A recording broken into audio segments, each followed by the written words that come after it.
Max, you want to do the intro for all the punk stuff? Yes. Okay, cool. Um, Let me check. We are live. I can see ourselves in the CryptoVoxel screen. Hello. Sweet. Hey Everybody. everyone! Hey! Welcome to ApeNFTv. Happy to have you all here today with us, with Justin, B, and myself, Nifty Nerd. We're gonna cover the whole day the CryptoPunks auction, well, the whole day, like as long as it's running. We can see already like that CryptoVoxels is quite crowded. We are looking forward to have you all on board. And yes, enjoy the show, enjoy the time with us, and lean And back. feel free to connect on Twitter, on Discord. If you guys have any comments or questions, you can always try to reach us, and it will be fun to have this interaction with y'all. Yeah, I think we have a hashtag going on Twitter, auction action. You can use that, and on Discord, obviously in the Larva Labs Discord. I'll kind of keep that in the background. And so I guess just like to start things off, for people who aren't super familiar with punks and NFTs in general, we just thought we'd do like a brief overview. So this auction will be for 8 regular punks, and then there's an alien. And these are dev pieces. Oh, look, I think that's my punk. Oh, they're rotating. Sweet. And so we're gonna have actually current and former some current and former alien owners on with us. We're gonna talk to them about their experience with punks. Me, B, Nifty Knot, we all claimed them back in 2017, so almost 4 years ago. And it's been really exciting, obviously, watching the process. So new people to NFTs, basically what it is rare digital art. So digital art has obviously always been out there. You can make music or digital pieces like Beeple has been doing for the last 14 years every day. But recently, some smart people figured out they could use the blockchain to make these pieces rare. So you could show where they originated from, the wallet they originated from, and then people can buy these pieces, and no one else can own the one directly from the artist's wallet except for one person, or they can make multiples. All the punks are all single pieces. So there's 10,000 of them and only 9 aliens. So it's very exciting and a very big deal to have an alien on the auction block. Oh, Yes, and although we are not alien owners, we will have some guests tonight, including some alien owners, which will be interesting to see their take on how this auction will affect their portfolio as well, and how their aliens are seen. So it will be an interesting discussion. Yes, and we have already. Yeah, Justin.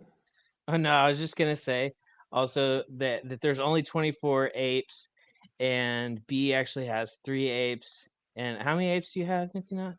You have 2 or 1? No, I have 1. I have 1. Okay. I think Yeah, B even had 4 before, right? Yeah, B I had had 4 back from claim. B is the queen of the apes, the emperor of the apes, which is really exciting. So yeah, super. Yeah, I bet it is for you. I bet it is fun. Yeah. So I'll let you go, Nifty. Sorry to interrupt you. Yes, no.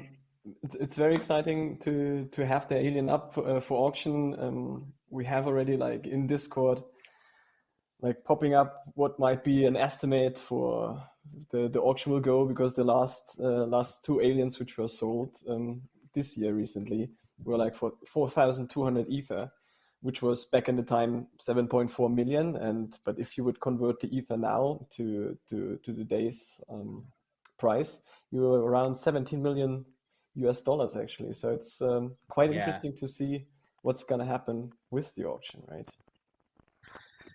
Yeah, and it seems like a lot of people, obviously, especially newer people, and I mean, really, everyone, it makes sense to be interested and see if the new people coming in think of punks in terms of the ETH prices, or if they think about the US dollar prices, because we never obviously seen at the same time as we've seen Ethereum pump from $100 to over 4,000, at the same time we've seen punks go from like cheapest 0.99 ETH floor to now it's, you know, just yesterday it was probably around 20, but it may be a little lower than that now, but obviously still a huge, yeah, I just took a slip too. It's fine. It's gonna happen. Yeah. but but yeah. Fun. Yeah, so you know, there's a big argument going on in the Larva Labs Discord of whether people are, you know, some people are going to see things in terms of the U.S. dollar value. So as Ethereum goes up, some people will want to sell to take U.S. dollar profits. For me personally, I think of punks in Ethereum, but also I think of it long term, and I see them being super value in the long term, regardless of where uh, Ethereum goes. Although I'm obviously a big proponent of Ethereum too, or not obviously, but I am. So I see Ethereum going super high as well, but I don't. It doesn't really make sense to me. Like if you pay like 20 ETH for a punk, and then Ethereum goes way up. If you sell it later for like 18 ETH or something, and you make money in terms of the dollar value, to me it doesn't make sense, at least from an investment perspective, why you wouldn't just want to hold Ethereum if that was your strategy. So I see most people looking at it in terms of ETH value and not selling for less ETH than they paid. But obviously, you know, to each their own. Well said. Well, I would say we just take our first couple of guests already who joined us in the stream, but the audience can't see them yet. Just on our screen. First off is Seth. Who is himself an alien owner. Yes. Yeah, guys, I wish I had a really cool, you know, whatever you call it, lens like you. I tried. So, Hey, buddy. hi. Hey. Cool. So, yeah. Hey, welcome. Yeah, I look more like an art. I look more like an art blocks than I do. Just call me Jeff Davis, art blocks guy. I love Jeff. Yeah. Yeah, Seth is. So yeah. Seth has tons of punks and tons of really everything, man. I love talking to the guy. He's like a great resource for me learning about super old projects because, I mean, you've been in the space for so long, man. I mean, you have like the rare Pepes and you even told me about Book of Orbs the other day. I hadn't even really ever heard of that one. Old Yeah. Counterparty NFT, and obviously you gotten into Mooncats recently too. So I mean, Mooncats, yeah. you got everything, man. And curio cards. Well, Yeah, I mean, yeah. I guess the reason is it's ironically it was because of I didn't get into crypto stuff because of crypto. Like I didn't get into it. I mean, Bitcoin, yeah, I guess I knew about Bitcoin and I had some Bitcoin or whatever. But when I heard about this idea of I guess it was Rare Pepe were the first thing I heard about, and I didn't know anything about the whole political angle, so I was a little bit totally naive. But I thought it was just amazing because I have more of a tech, I guess you'd say like investment background or analyst background or whatever. So I always looked at tech from kind of almost like a zoom out versus I'm not an engineer really. Anyway, so conceptually speaking, it was incredible. I was like, oh my God, like we've all thought of, you know, of digital stuff as like totally ephemeral and worthless because copy paste, etc. And now it's like that gets flipped on its head completely. And the funny thing is I had just seen this documentary on Netflix called Baltraki. And this guy was like, he's a really, really talented craftsman, painter. But he's also a kind of a criminal. And he made a career out of forging really fine art and getting those artworks into like galleries or getting them, into museums through dealers. And this movie talks about how proud he is of like having forged millions of dollars of art and having those forgeries in great museums around the world. And somehow he's able not to be in jail and have this. I don't know how that works, but anyway, he's sitting there saying, he's like, I have millions of dollars, bragging about, I have millions and millions of dollars of like forged work in museums. Ha ha ha. No one knows what they are. And here I am thinking, okay, we have Baltraki on the one hand, and then on the other hand, we have like these NFTs, which are like, there's no way they can be forged, right? So I'm like, now digital stuff is more provably scarce. It's gone from being infinitely unscarce to like more provably scarce than the Mona Lisa. And I'm like, that's pretty damn cool. So that was just the big picture. And then the rest, I guess, is history. And then I just wanted to like explore what was going on. I happened to be in the Bay Area, and there was this guy named Travis who was doing curio cards. And we started hanging out, and I got into curio cards, which was sort of interesting. And we were trying to figure out how to make that work. And I was like sort of manic. I was like, we're going to make galleries in New York and have these things. You know, this is like 4 years ago, and now it seems like it's kind of happening again, but it's more mature. But anyway, and then the punk thing happened, and basically, the funny thing is like the Pepe thing. Like as I started collecting these Pepes, I started to realize, and I guess their preferred channel was Telegram, the Pepe community. And I started to realize it was a little bit like edgy, not my political necessarily thing going on. I didn't realize it was a political thing attached to it.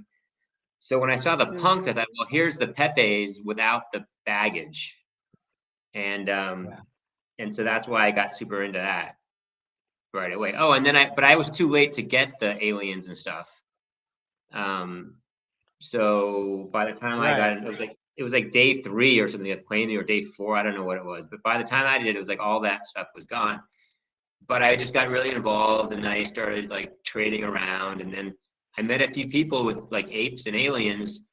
And at the time, what seemed like a crazy amount of money, I was like, okay, I'm just gonna do this. I'm not gonna tell anyone because they're gonna think I'm nuts. And I got like, hopefully, you know, whatever, it works out. But so I actually bought those things back then, but obviously that was a little. So you bought all your punks, Seth? You didn't claim any of those? No, I claimed punks. I just wasn't able to claim the super more, rare, the premium punks that I own.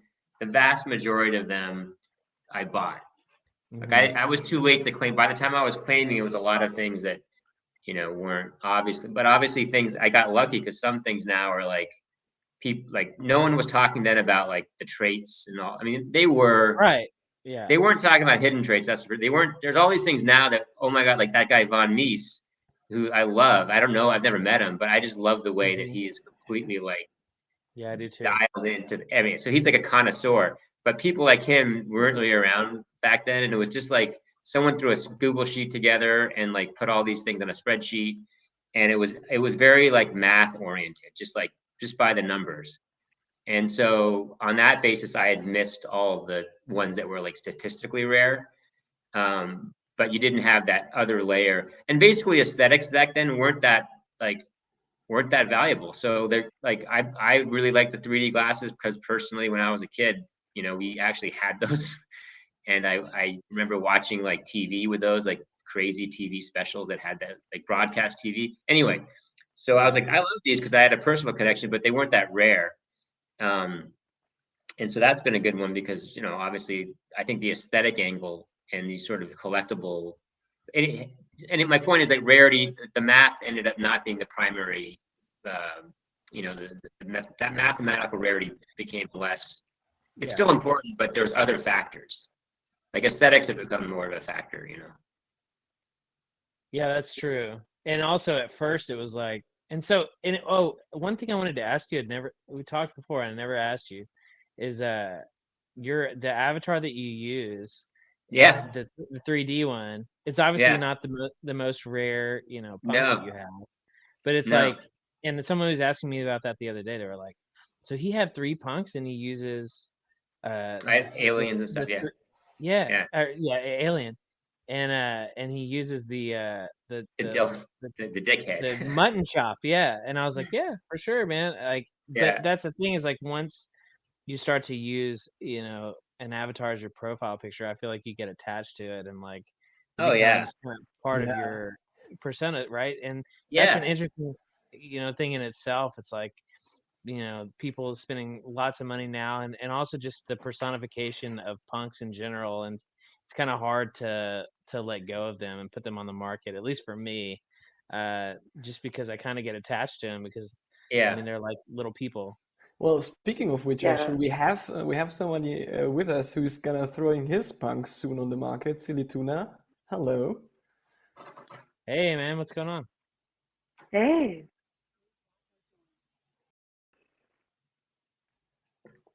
Tuna, can you hear us? This is amazing. Hey, there's Kevin. Hello, welcome. Hey. Hey, This is the coolest thing I've ever walked into. It's like A room full of apes. Well, an alien and two animals. So. Yeah, and so Seth had he had 3 aliens at one point, and he has 1 alien now, and if he had an alien avatar, it would just be awesome right now on his face. I think we were trying to get that done, and I dropped the ball. I couldn't get the thing. I was trying to set him up with one, and for some reason it was like way far off of his face. And I screwed up. But you know what? I mean, but Justin, to your point, if I was not going to put the alien on, I was going to put my 3D guy. That's yeah, I know. That's true. Yeah, that's true. Well, it's kind of, there's 2 things. There's like, it seems like there's 3, and they're all intersecting type things. There's like a personal attachment angle, right? And so that was my guy. Then there's like the sort of speculation investment angle. And then there's I guess they're what they call now the flex angle. But I never was looking to flex. Like I've never owned a nice watch. Let's put it that way. So that's not my personality. So I was like looking for the one that I thought was like the most cool, like to me, I guess. So that's what. And then I love the fact that for those like Kevin, I guess I don't know if you know, but like I chose this avatar like a long time ago just because I thought it was cool. And now, of course, I love the fact that the trait that I chose is like the most ridiculed trait on the thing. These thin mohawk and not safe for work. I don't want to say it in public. They have a pretty derogatory name for them, but I'm sticking with it. Yeah, I'm smiling really hard right now. Yeah. Well, yeah, but it's true. We really get attached. I cannot imagine selling this ape. Like 2491 is me, and we belong together basically. I can try to get less attached to the other one, but I completely agree. It's difficult, at least for me. Yeah, no, it's funny though. Like I was talking to somebody doing an interview the other day, and that's the person I was talking to about Seth's aliens and stuff, and his current avatar. But I was talking about my avatar, and they actually didn't know that I had created mine. But they were like, "Oh, okay, that's interesting." And I said, "Yeah, I mean, I really like the reason why I picked I wanted to have a VR ape is because I like stoned ape theory and simulation theory and like all these other things really not related to punk rarity so much, honestly. And it was before punks exploded, and then it obviously became something totally different. So I don't know, because they were asking me, oh, will people just make their own avatars? And I was like, well, I don't know really. Like, I mean, they could. I mean, obviously anybody can create whatever they want, and you see that with alt punks all the time. But being like accepted as like your avatar and owning a punk and like having that be the one that you own being your thing, I mean, it's like I started to use what I did, and then I got some like interesting gifs made like with the Christmas, like the Santa Claus hat version of this guy that I have, and the snow coming down, and obviously laser eyes. And so I'm like, I mean, this is me, and also I don't have to worry about selling it someday when it's worth $20 million, $50 million. Well, it depends. If you mint, you might sell it. Has its own value in the community. It's actually fully on chain, so, but I don't think I would ever sell.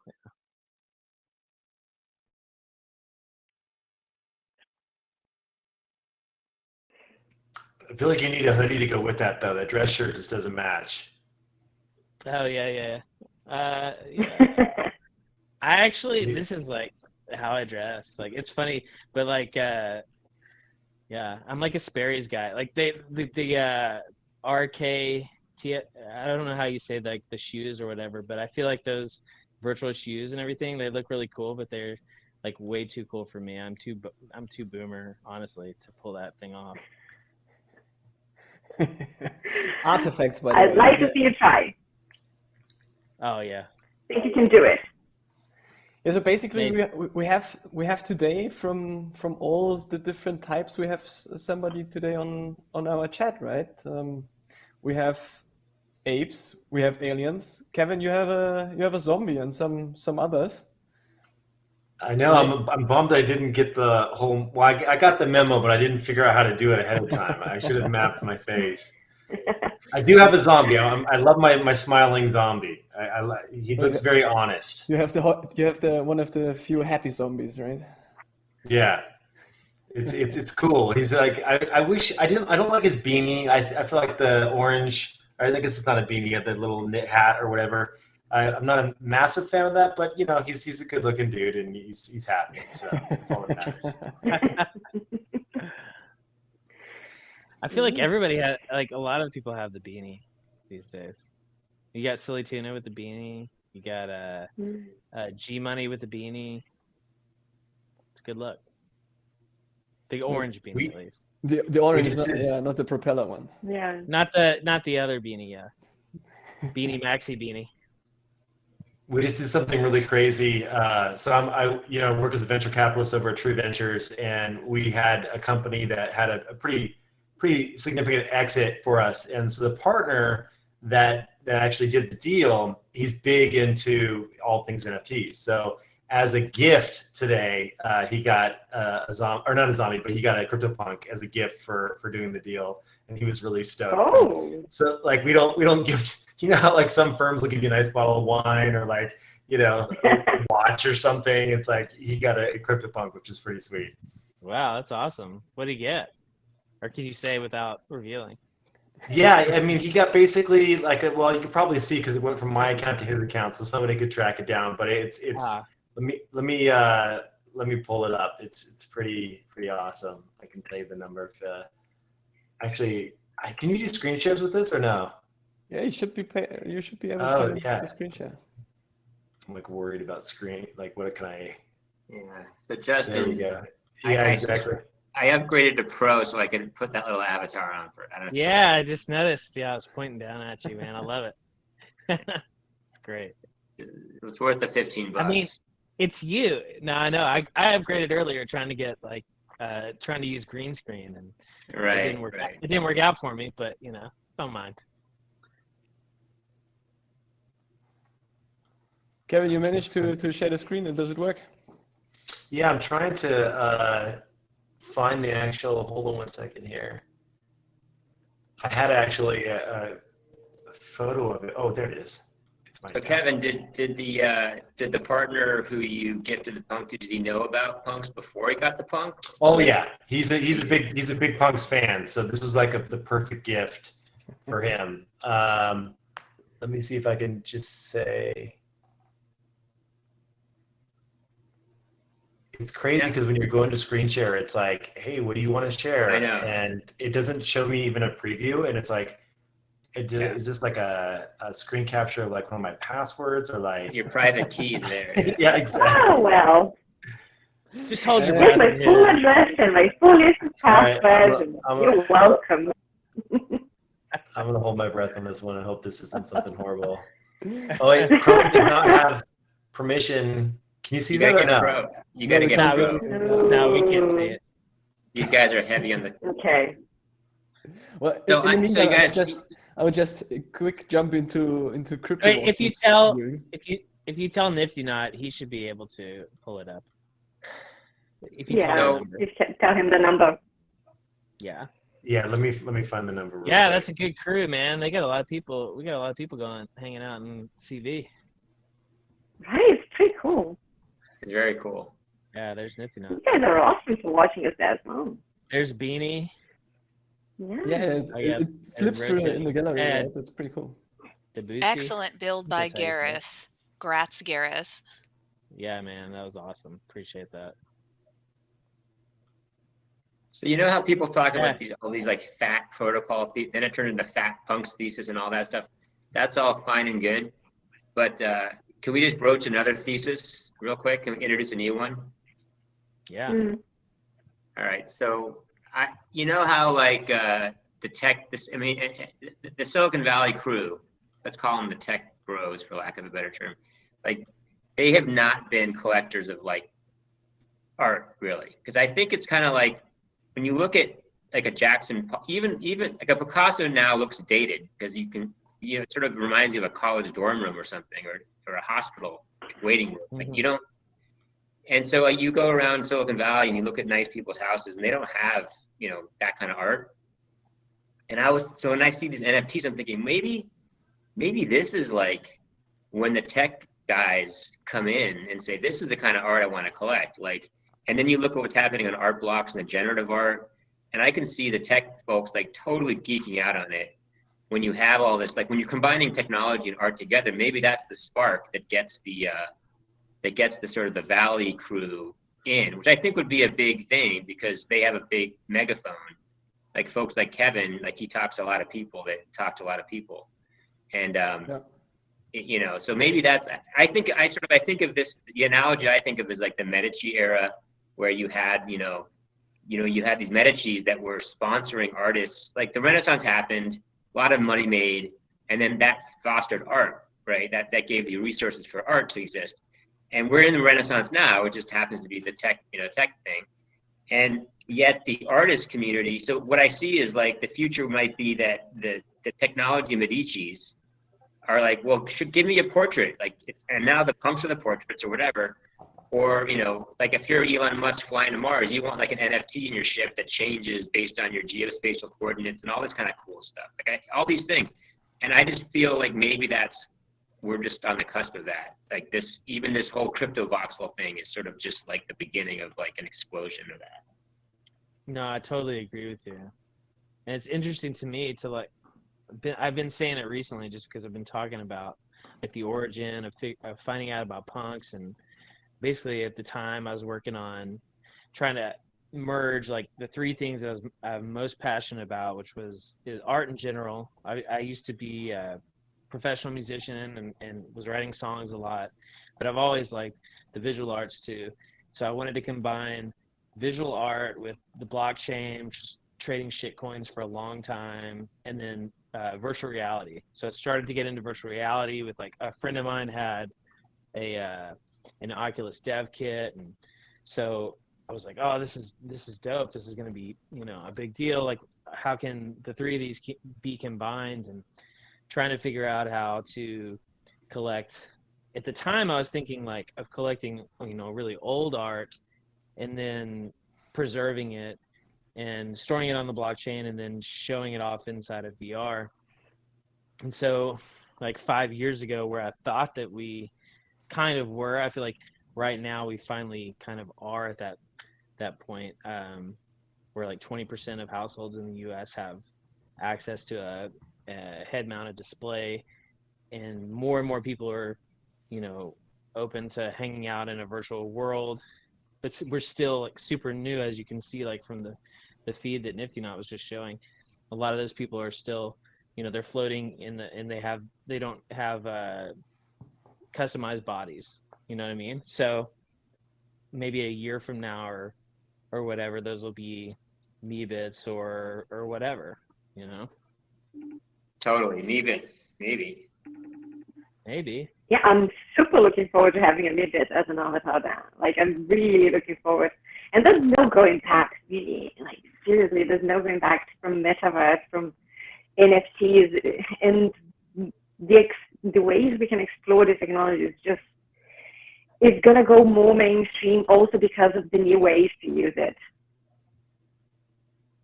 Yeah, like I remember in around 2005 when MySpace and Facebook a little later, but like it was, well, I guess, they were both kind of popular around the same time, but it was around 2005 and I was way younger. I'm like 39 now. So my perception of things when I first saw like MySpace, I was like, oh, this is rad, dude. I can see when people are on, like it would show online and you could put like your music that you like, totally customize your profile, you know? And so it makes sense to me. And I mean, I don't think I see it from the same perspective now. I'm married, I have a kid, and, you know, it's a different thing for me, but I see, you know, young people these days maybe flocking eventually over the next, I don't know, 5 to 10 years. I think so much will end up moving, so much of social media, where it is now, mostly on like the phone and stuff, will gradually, I think, kind of move over to the metaverse. I mean, you know, obviously there's no crystal ball or anything, but it just makes sense to me. Less friction and more customization. I mean, I think people are all about. I mean, and I also think that's a very interesting thing about punks is like, in avatars in general, people kind of getting attached to a totally different persona from like their normal face or their normal clothes or what they would wear in real life. So I got on that point, I got kind of a dumb question that this crowd could definitely answer. But when you think about like metaverses, right? We already have lots of those. We have Minecraft and Roblox and stuff. And obviously they're closed network, closed worlds. And what's funny about CryptoBlox, what I don't understand is like you don't really need a MetaMask. You don't need to like actually have a wallet to go into CryptoVoxels. So is it really like how would you characterize CryptoVoxels if you're thinking about it as a blockchain thing? In other words, when I'm used to blockchain stuff, I'm used to like interacting with it with my private key. And now we're walking around CryptoVoxels with no private key. And it's kind of like, so how does that work? And like Second Life, basically you had to pay for. It was centralized and closed. So how does this all work? Like who's hosting CryptoVoxels? Is it really like how's it different than, let's say, Minecraft at its core? I'd say like you can sign into CryptoVoxels with your private key, and if you can set it up like where you have your name and an avatar. Yeah. I don't use CryptoVoxels a lot. I think but there's a lot of people in punks who do. Yeah. But it'll be interesting to me to see. I think because like a lot of punk people tend to gravitate towards CryptoVoxels for whatever reason. I don't know if it's aesthetics or it's just like a network effect kind of thing. Well, I think it's also easy to access, right? You can just go on your mobile phone, you can enter the CryptoVoxels metaverse and just join it. You can't do this with Decentraland or Sandbox. It's really just. Who's hosting? Who's paying for like the hosting, and where is it actually like the server located and all that? Because it can't be on a completely decentralized. No, it's still centralized. When I had a chat with the Sandbox founder, and essentially, you know, everyone's trying to move to a decentralized platform, but nothing is really that performant. Right. You're just it's not gonna happen, right? So what can you do? You can do management of assets on chain, right? So you know who owns the land, you know who's bringing in the objects, things of that nature. Right. But there's no way you can support you know, massively multiplayer online universe that. In a performant fashion. I mean, Solana will do 50,000 transactions per second, but like no one's even there. There's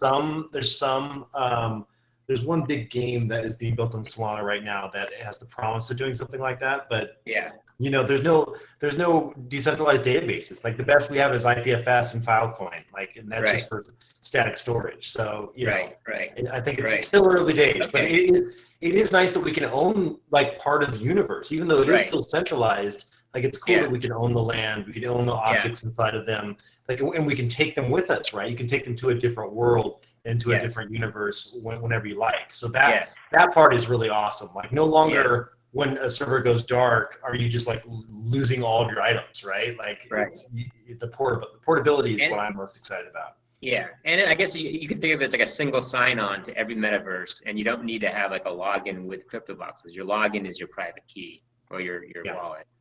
It's interesting. Someone just said in the chat, Star Atlas. Yeah, that's the name of the one being built on Solana. Thanks for pointing that out. Star Atlas? Uh-huh. Cool. Yeah, I hadn't heard of that one. I would say we can have a quick look how it's so far going on. There was a little bit of a scripted streaming on Christie's. Now they're in the auction house itself. Let's see if we can get some sound in. This is so cool that you all are doing this. I'm pumped. This is just fun. Yeah. I'm amazed that like we're not getting that like echo, because there must be like 4 different audio feeds like overlapping. Right? I've Yeah, got don't- some. You have some echo, So- Claire? No, Yeah, no, so no far, so good. echo. No I echo. was- No echo. Was just going to say I've got some serious art history geek hype for whenever you're ready for it. Yes, please. Oh my God, I'm chomping at the bit. How exciting is this? Oh my God. Oh man.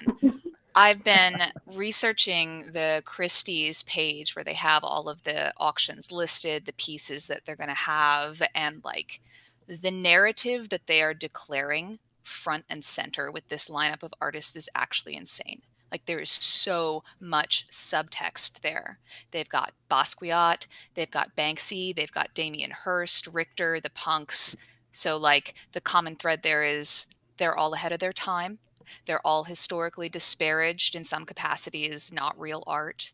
They've all got some inherent context of class consciousness. They're mainly focused on the concept of identity through portraiture in some way.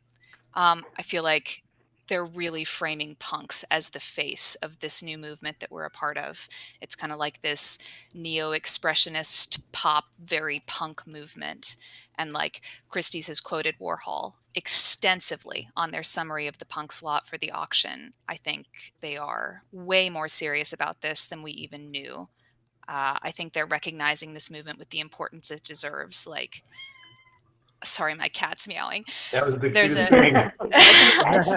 Yeah. Now, there's a quote from the punk slot page I actually wrote down because it was so powerful and gives you an indication of where they're at mentally on this. They say, to own NFT-based art is to own the beating heart and intangible soul of an artwork with an indestructible certificate of authenticity attached. You Wow. can't beat that, can you? Goodness. That's some great copywriting right there. Yeah. Oh man, I could Yeah. go on all day. I'm going to let you guys tag me in whenever you want commentary, but I've got Yeah. it for you. You are And I amazing. just thought of There. Gemma, the woman that is on.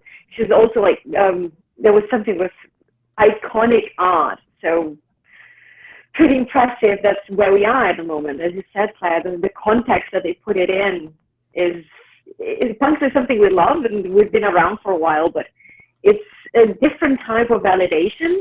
Not necessarily that we need it, but that is so interesting to see. Yeah, absolutely.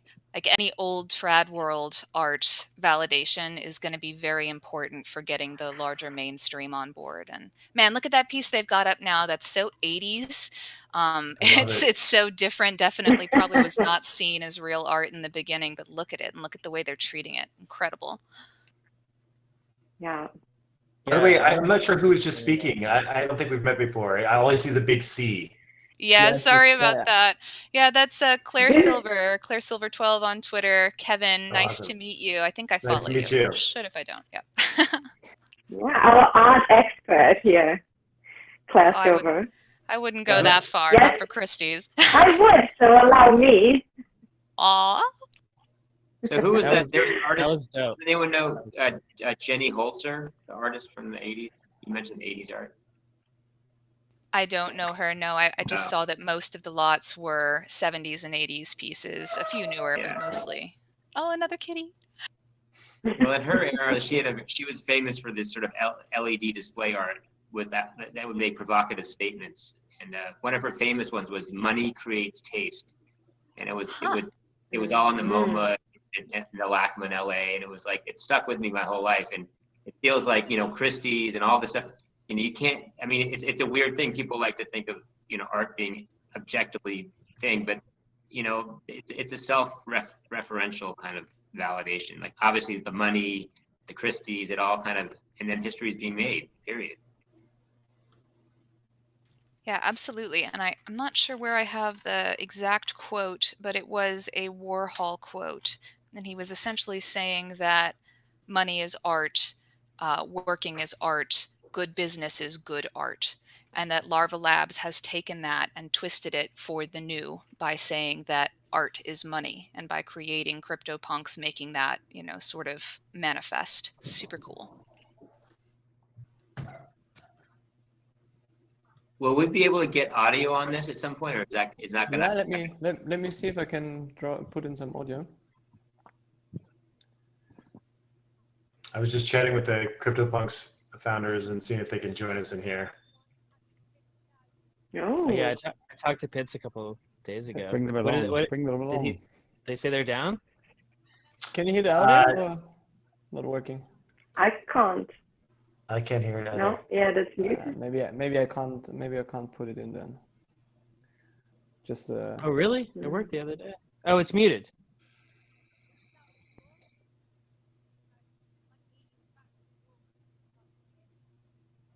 it doesn't want to do it. Is the volume? Check the volume. See if the volume's too low. Try Especially when turning it it's, off and on again. it's That the always punk works. auction. Hello, IT crowd. I've learned that from JT crowd. Well, the backup is we can all just load it on our browser independently in our browser. That's true. Yeah, it's a bit of a pity that this is not working right now, but It's just too low. The volume's just too low. I mean, I could barely hear a little bit. let me see. You can see the important bit at the bottom of the screen.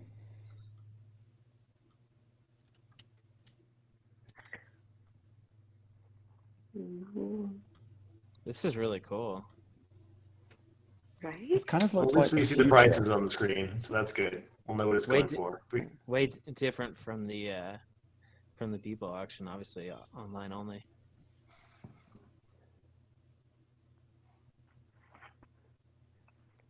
I wonder if anyone we know is in there, because we had some people that mentioned that they wanted to be in. I don't know if they mentioned to get in. I think Brian Brinkman was walking around Probably outside depends it, on that, like but not in. hiding in the back of last seat row.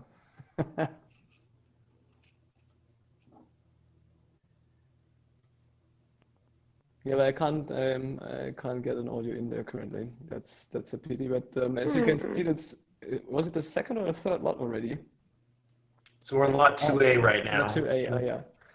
So I'm curious how long I would say the bidding second. actually. Yeah, I'm actually curious how long the bidding takes for the punks. You know, because it's also like, what do you think? 10 minutes, 15 minutes, or is it quicker? I think it'll probably be quicker. I'm also just wondering why they've got all these prices up in dollars, pounds, everything else, but where's the ether there? And that's actually a good point. If they put this up if they put up the ether for the punks. To be priced in USD. Okay. I can hear Baby the audio steps. slightly. Oh yeah, Somebody's it's pretty low, good. but it's there. Yes. Yeah, I just put the audio on my speaker. Yeah, I'm playing it too, so I can hear. It's a joint effort. Awesome. Brilliant. Maybe if enough of us play, we can sync her up.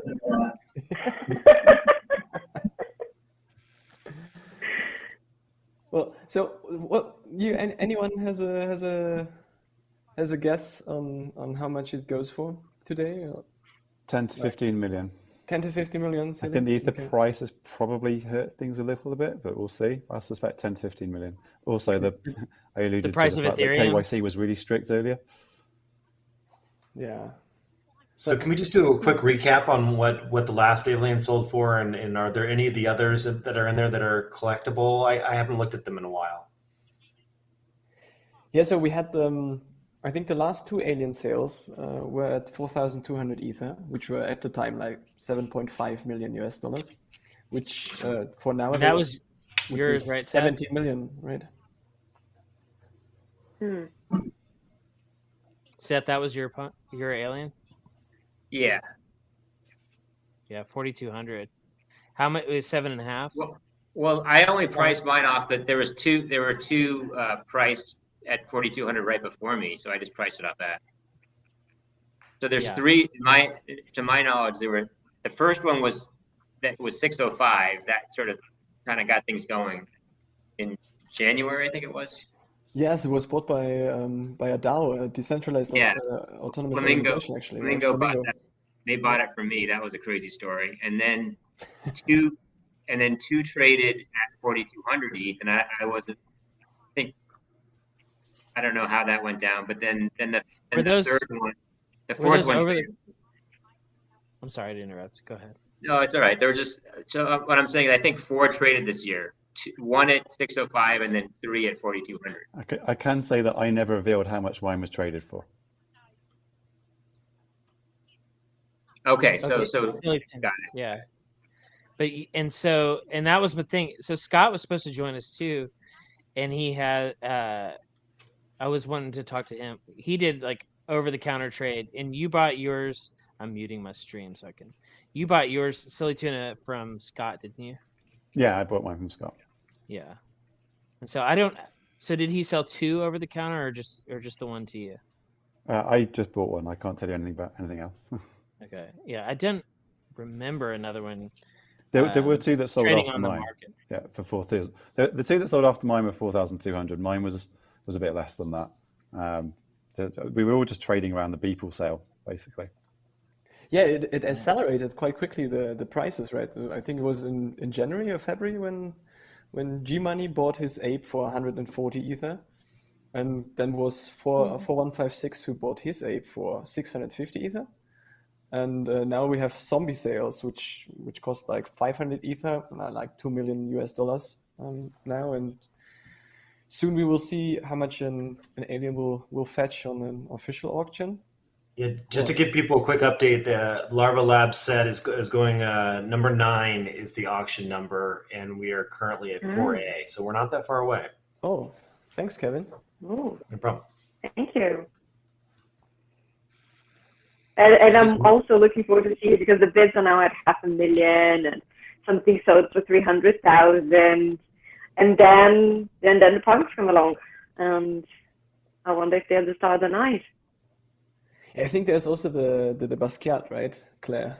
Oh yeah, no, I definitely have some thoughts on the Basquiat and the Gerhard Richter and the Banksy. Those are my 3 exciting. That's true. Yeah, I have a lot of thoughts on those. Can you share your thoughts? We'd love to hear them, especially on the Banksy. Sure. I'm curious. Yes. Yeah, well, so the Banksy, so it's interesting because he sort of ties into the Basquiat, but like the idea of an anon artist while also being artist as celebrity, right? So that ties into the punks pretty well. He actually put a mural outside the Barbican in London ahead of a Basquiat exhibition, and so that ties into the Basquiat. Which, just a little brief thing, because I imagine he'll be coming up soon, but basically at 7, he was hit by a car, and while he was in his hospital, his mom brought him a copy of Grey's Anatomy to keep him busy, which is heavy reading. But so through his art career, he focused on faces in large part, portraits, primarily black faces, and they were vulnerable and pained via these exposed nerves and muscles, hence Grey's Anatomy. But they were also really triumphant and saint-like, so he would have the crowns, halos, crowns of thorns, really exploring identity through different lenses. He was really good friends with Warhol, and actually Warhol's death may have influenced his tragic death at 27, but Warhol is quoted extensively on the Christie's site, and definitely ties into this as sort of this neo-expressionist pop kind of movement. I think that it's interesting they're focusing so much on portraiture and on underrepresented artists that became big with time, and pairing that with the digital identity movement, with punks, and with the idea of identity as celebrity through anonymity, definitely. So cool. Thank you for that. Yeah. Oh, sure. Yeah, exactly. So it's really great context to see how the punks are being represented to, people that might not know them yet. So, and also the different use that we give them, because we have them as avatars. For example, we have our apes and aliens here, or you have also your pink hair. So it's something that we don't do, for example, with a Banksy. And this is a different use that we might get out of punk, and if they might touch on that at any point, I doubt it, but it'd be interesting to see.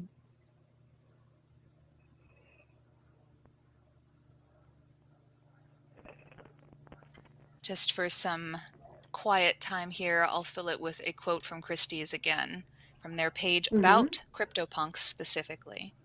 They say, Christie's will now offer major auctions of 20th century art and 21st century art, replacing the Impressionist and modern art and post-war and contemporary art nomenclatures. So going forward, that's what they're going to refer to those movements as.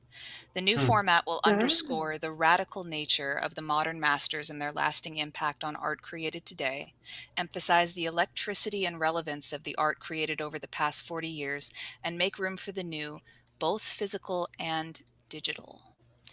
They're on board. They're on board. Yeah. I'm curious to ask you a question around these auction houses. You know, there's Christie's, there's Sotheby's, there's Phillips. Like, is Christie's the kind of gold standard when it comes to art, or would you say that there's Sotheby's is also up there? Silly Tuna is already shaking his head, right? I think it's Yeah. You know, I think that they're all great auction houses, and that any that are featuring punks in some capacity are in line with the future. So I'm on board with them. Yeah, it feels like Christie's was the first one to raise their hand and say, you know, NFTs are a thing and we want to feature them. Has Sotheby's done anything there or no? I think Yeah, they they did Pack. did They some will. Pack, right? They did which one, Reverend? True. Pack. They did. Sotheby's did Pack, and they've also been looking at it a while. And I think that all the auction houses, in reality, having spoken to multiple ones now, they're still finding their feet with all this, and it's still very much crypto buyers. So they're just working out how to do everything, how to do payments, how to do contracts, how to market it. So this sale is really, really important in sort of just moving the market forwards a little bit. Absolutely. So I have a question for all of you. With CryptoPunks being now part of contemporary art, like, is Lava Labs then the artists? Is the company seen as the artist, or is it Matt and Pans, or how is it perceived actually? Like, It's the people. They like to promote the people, not the company, generally speaking. No, I was just curious about this one, because I think on the Christie's homepage they say like Lava Labs 2005. Yeah. Maybe they see it as like a trading name. Maybe Claire knows more. Like, how would they see it as like the name of the art group, I guess? Yeah, I mean, so I can't really speak for Christie's, but personally speaking, I would say that Larva Labs would be the original artist, but then with the digital identity movement taking off, and the fan art that comes from that, and the crossovers that come from that, and what that's going to turn into with metaverse integration, it's going to be a whole ecosystem. I think it might change the way we think about artists and art and copyright, certainly. Yeah, I've been having a lot of discussions about copyright, and actually sometime in the next week or so going to try and write something with some lawyers about the Meebits copyright license and how that affects art and what owners can do, what other people can do to it. So this is all new. CryptoPunks has kind of shown that people will create all sorts of content. A lot of it will be awful, but there's some really cool stuff that's happening at the moment. It's really, really, really good to see. Yeah, it's also very interesting, right? Because with CryptoPunks, I wouldn't call them all rip-offs, but there are a lot of copycats who are trying, a lot of artists who do their take on the punks. And Kevin, I think in one of your podcasts with Lava Labs, you actually talked about copyright. Huh? Yeah, we mentioned it briefly. I think they're, in my conversations with them, they're trying to figure it out as well. As the artists, they're saying, okay, we have some rights here, but we also don't want to prevent someone from, once they purchase something, from using it in any way that they see fit. So they were, we mentioned briefly like the use case of, can I put it on a T-shirt? But they were fine with that. But if you go decide to sell that commercially, I think that's where it gets a little murky. So it's tricky. I was just going to say, Kevin, like we because I do some indie games, and one of the things we were looking at this week was in our game Clodhoppers, could we put Meebits in there in some way? Maybe do it as a mod, and not to sell it, but just for people to have. And we don't really know what the legals are. Like, I've gone through the details, and we've got to work it out. But also, we looked at the actual models, and we will have to run a tool to convert the models into another format entirely, because they're just not constructed in a way that's cohesive for a game. So we need to know if we can even modify the models that are given to us by users through a tool, and then import that into a game. So, and actually that matters legally because it's modification. So they're all quite. At some point, I'll speak to Lava Labs about it, but there's a lot of question marks there about how to do this in a way that benefits everyone, really. Yeah. Yeah, you bring up a great point in that if I own a Meebit or a CryptoPunk and I think to myself, like, this is my character, what happens if I show up to some type of virtual world and somebody else is walking around with my character? Now, that's where copyright could, actually step in and say, you actually have to connect your wallet and it has to be brought in by the actual owner. I can see that being a positive thing. Like, that's nice that it can't just be cloned and used as another digital character in that universe. But I don't know. This stuff is really complicated. We can have a court held in crypto voxels with both the punks Right. sitting in the stand. The DAO will be the court. Yeah. I feel like it's a lot like millennial and Gen Z file share culture kind of made economic model, because like you can share and you can reinterpret and you can change and you can be a part of it. But the provenance of the blockchain means you know who owns it, you know who can sell it, you know who, the history of that. And so that's something entirely new that, these last couple generations is forging now. We're getting to see that in real time. Super cool. Yeah, That's actually a great point in that, like, if I went into a virtual world and I saw somebody else with my avatar walking around, as long as it didn't, I would be fine with that. That's totally fine. But if you click on it, it should be able to say, is this actually owned or not, right? Does this person own this? And there should be some proof there. I mean, it's almost as horrible as it is. It's like some type of checkbox that Twitter has on a verified account, right? Like, does this person actually hold this asset? yes. Green up. Yeah, I wouldn't Green want up. anyone trying to pass, as me. That's the only thing I would be concerned of, someone trying Right. to walk around saying, hey, I'm B. But other than that, yeah, I'm pretty flexible as well, I would say. Yeah, I think it really depends on the topic. For example, like the last couple of weeks, I'm being now the escrow for bets on the outcome of this auction, right? So I have like more than 200 ether in Oh my God. Discord.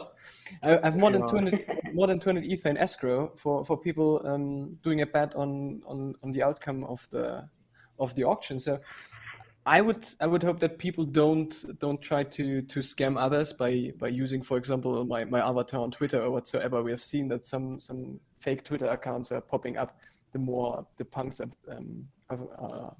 What's famous. the current bidding at in your escrow accounts? What are you holding? What's going on? I have 218 ether now, right? So it's It's $100,000. it's for the over under of 20 million, I think. Yeah, exactly. Right? It's Yeah. most of it is with Keyboard Monkey. Whilst I would love it to go for over 20, my suspicion is it's still going to be that 10 to 15 range, and someone's going to lose badly. Yeah, but that's the thing, like with our punks we have, like with aliens, or especially also with the apes, the initial holders, they get so much trust from the community, and I only have one reputation, right? I could run away with 218 ether. Okay, that's a one-time thing, but then I couldn't be seen around anymore, and we only have this one reputation. So it's always like this thin line between copyright and letting other people just use whatever you have, right?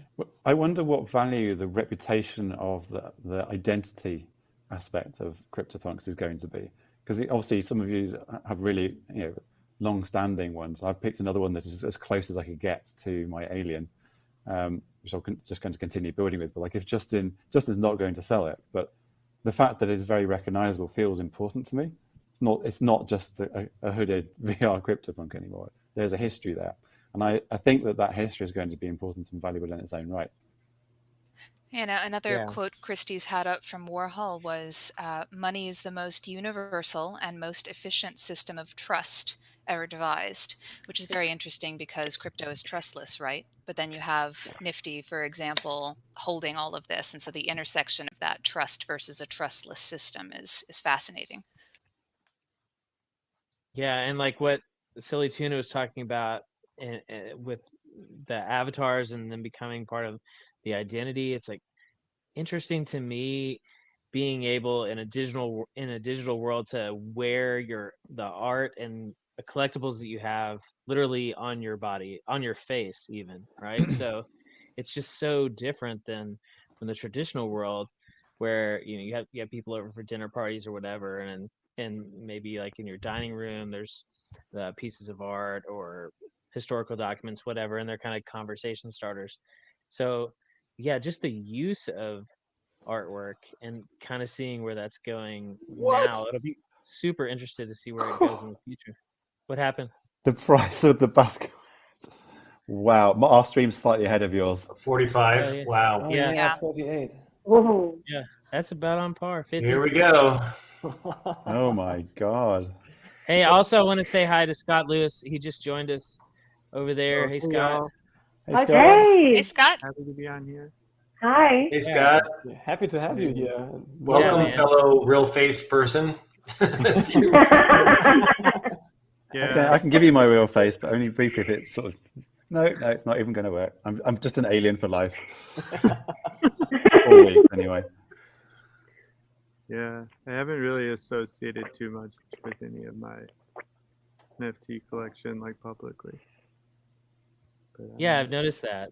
What's your thoughts on that? Is it just you just never got into it, so you decided to kind of? I think I have an unpopular opinion in that I think people want mint identities.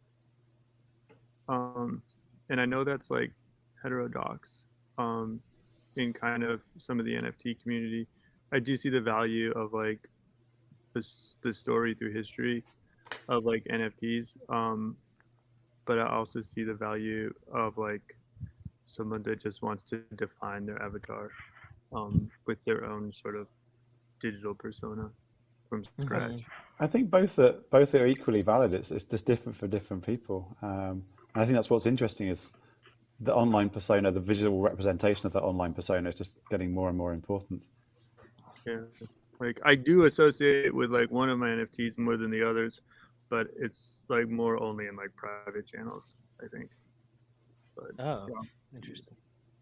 You don't want to share what that is?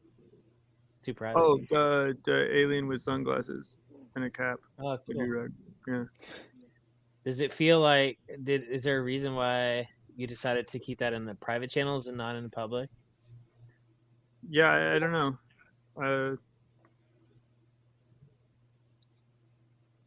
Yeah, I guess I was like worried a little bit if I was going to resell it. Yeah, And that makes also, sense. like I sort of like have an avatar associated with like my identities on a lot of different like crypto centric channels, and so I just sort of like kept that. I guess I don't know. Did you sell more than one alien this year, or just the one to Silly Tuna? Just one. If you don't mind saying. Okay, cool. Yeah. But I totally get you there. Check on chain. But Scott, I totally get your point, what you're saying, because, for example, I'm using my ape as a brand or as an identity.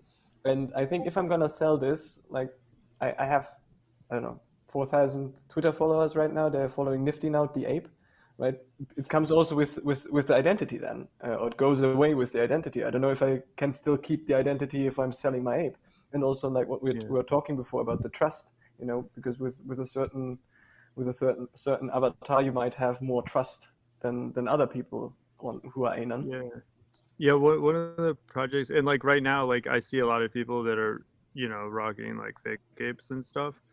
I don't know, like one of the things I'm working on is like there's like some tooling, or they're not in the first couple versions, but there'll be tooling to kind of like verify Twitter and like NFT collection, and like I don't know, I'm like excited to actually be able to check personally. With the using like the project contracts. No, it would sort of be like off chain. It's not out yet, but like if you search on Twitter like HYYPE, like hype, that Twitter account's like that's one of the cool. working on. But it's so it's it'll be able to like it's kind of like a verification across social platforms. I would more say that's like kind of like a minor feature we want to get in there at some point, but yeah, essentially. Okay. And you're super big in DeFi scene, at least like at some level, right, Scott? Yeah, I mean, I've had like a couple DeFi things that I've been like working on, like if you know total value locked, that metric is like something I did like a couple years ago, um, in the website DeFi Balls. Hmm.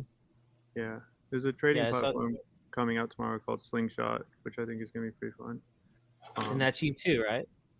I mean, I like obviously I'm not actually doing all the coding on these things, but people I work Okay. with, yeah.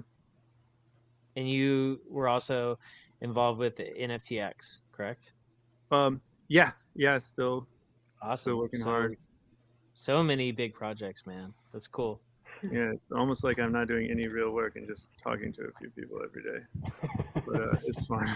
It's fun. Hey, it worked out really well. It's I'm fun. impressed. I'm waiting to luck into that. It's fun. It's fun. 81 million, man. It's going. This is cool. I love having the auction in the background. This is dope. Am I the only one that used NFTX to swap out a bunch of punks on the day that they were doing the 1-for-1 minting? Nope. No, a lot of people did that, yeah. Because I got like 4 out of there, and then all of a sudden everyone else started filling it up and taking them all out. I was like, I'm not playing this game anymore. I just spent like thousands of dollars in gas to try and get these things out. No comment. Yeah, but Someone was going to do it. The way I looked at it is I was like, listen, obviously this is going to happen. If you have an extra punk that you just want to swap out, why not? Like, Yeah, like fair game for thing, everyone. One thing people are learning is like DAOs are like great at lots of things. They're not very like you don't want to have them try to do like fast tactical decision making.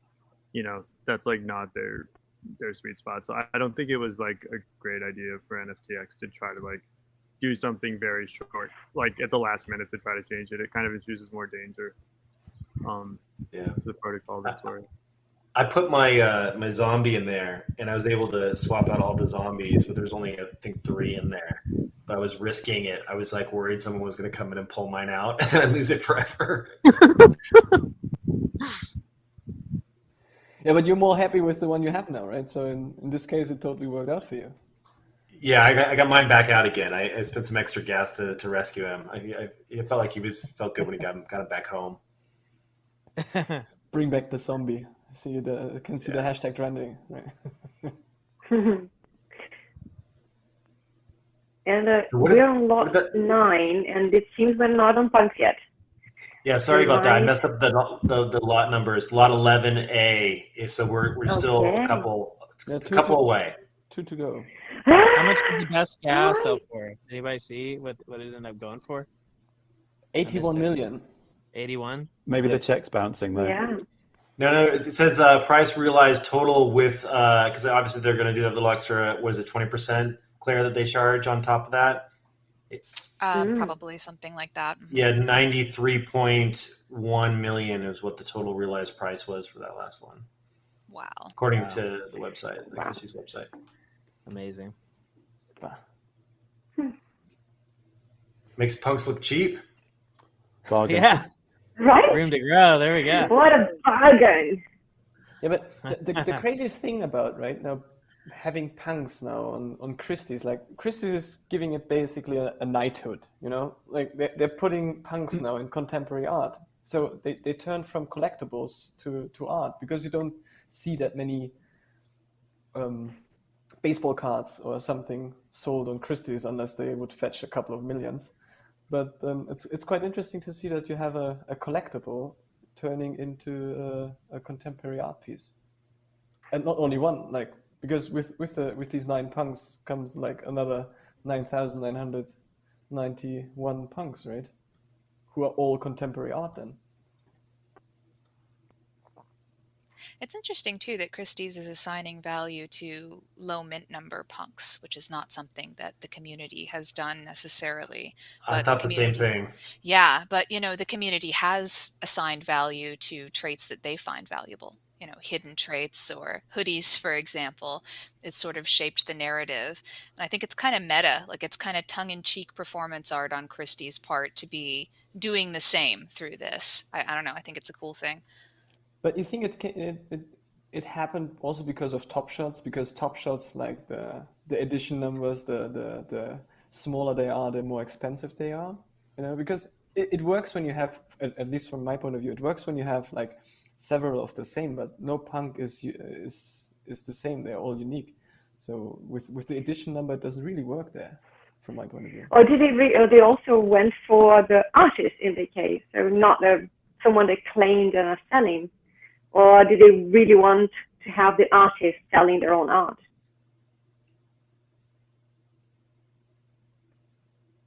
Yeah, I mean, obviously there's value in the first one and the last one, and anything else I'm not sure about. Yeah, but I'm wondering if one of the reasons why they went for Matt and John was also to have, you know, being the ones to get the artist to sell the art and not the claimer. If that would make a difference for Christie's, for example. Oh, you were saying about how like they made mention in the description that it was directly from the artist's collection versus it having gone through someone else's hands. Exactly. Yeah, that they got the artist to you know, from the creator, basically. Yeah, well, this is also something some in the community are valuing, if it's like a virgin punk, meaning that it hasn't been traded before as well, right? Or wrapped. I think it's a big deal. I think provenance, the whole thing, is a big deal, and so the cleaner it is, that's part of the whole thing. I think I think it could be more of a thing than it is at the moment. I think you have to have that exposed to you in the interfaces, the experience that you have with owning something and with sharing it and with trading it and with looking at stuff. We just don't have those experiences at the moment. I think we need we definitely need much better overall experiences. And then you might find that edition number matters, provenance of it in terms of prior owners matters, the first and last minting may matter more. So I think you have to have an experience, and we don't have that. Yeah. Whether you like it or... The punks were all minted at once, so that I don't think edition number matters as much. But I think if you think about the analogy of the art world, where, you know, if you have a Picasso that's never come to market before, and the excitement around that, I think would exceed, you know, a comparable Picasso, just because it hasn't ever hit the market. There's something exciting about that, which I think applies to the punk, or not to an NFT or whatever. I think it's interesting too. Just looking at like, I mean, some people even value, they don't even want bids on their punks. All right. So, I mean, over time, maybe, you know, the less interaction with punks, you know, could play a role in value for some collectors. You know, some people are just finicky like that. But how do you manage not to get bids on your punks? Yeah, I know. I mean, it's an uncontrollable thing, which is also interesting. But I also think it's very fascinating too, like to look at the minting order, you know, from as punks were being claimed, because then it's kind of interesting. It's somewhat interesting in terms of, because at the time there's not a table saying, you know, these are the most rare, these traits, and so to look at the way people decided to mint these and what they found value in is, I think there's something there that's interesting. I think people eventually could place a lot of value on that.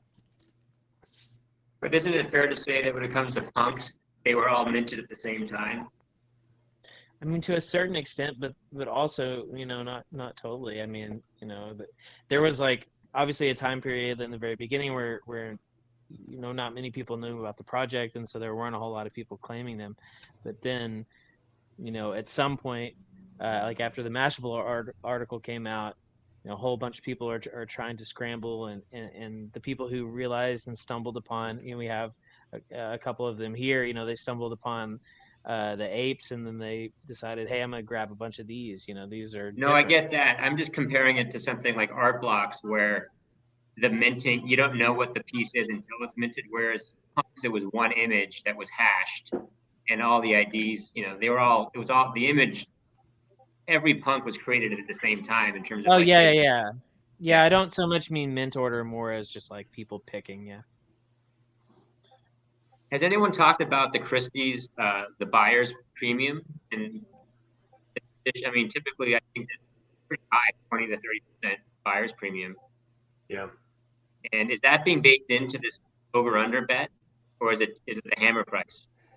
Oh, that's actually a good point with the over and under bet. I was thinking about this today when they did the last bet, because one bet with 90 ether came in, but it wasn't really decided on if it's if it's baked in or not. So I That's gonna be tough. Well, Good how luck does sorting the it money out. go- It's a little late. well, the money returns if that's the problem. So do we want to make some predictions? Because it's coming up next. yes. Yeah. Seth S is on the mark. As much as I'd like to say it was over 20, I think it'll be under 20 hammer price. Under I'm 20. bullish Michael- over It's gonna be 20. between 15 and 20. Wait, Claire said over 20? I'm bullish. I'm very bullish over 20 for me. Willing to be wrong. I think between 12 and 15. And we're talking hammer price, right? Everyone? That hammer price, yeah. Yeah. Yeah. Ooh. So we have I a would white say- set here. I'd say like I'll just go right on 20, because at first I thought it was gonna be 15, but then obviously ETH moved up a whole lot, and I just don't see it going for much lower than 4,200 ETH. So you know, what is that? So if now? I say $1 and you're all over, then I win. No. Price is Right style. Yeah, Price is Right style. That's true. Yeah. I'm gonna say 17.5. Okay. Well, I'm going with 23.2. Yes, What is bullish. 4,200? Who's got 42? I got a calculator. 4,200 times 4,000. It's just coming up now on the stream that I'm watching. So Okay. here it is. Okay. It says There we Lava go. Labs. Lava already. Labs. Exciting. There's a hoodie there. Woo! Okay. I'm Oh, our unmuted. stream's delayed a little. Oh, there we go. Oh my God, look at that. Ah, They look Starting at it's too 5.5. good. It's nice to see everyone getting excited. That's a good start. That's a good start. At least we're at 8. Looking for group. 6,500,000. Ah, Sim- damn, this is 8.5. exciting. Okay, 6.5 million. Sorry, I'm ahead of you 7 guys. You Shut guys up. are ahead.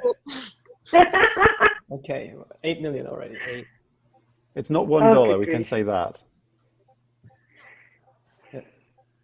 Okay. It's gonna be hard to update that ticker, and it's not. Yeah. I was Yeah. gonna say 9 million. So Is it holding at 9? Yeah. People in the live? Yeah.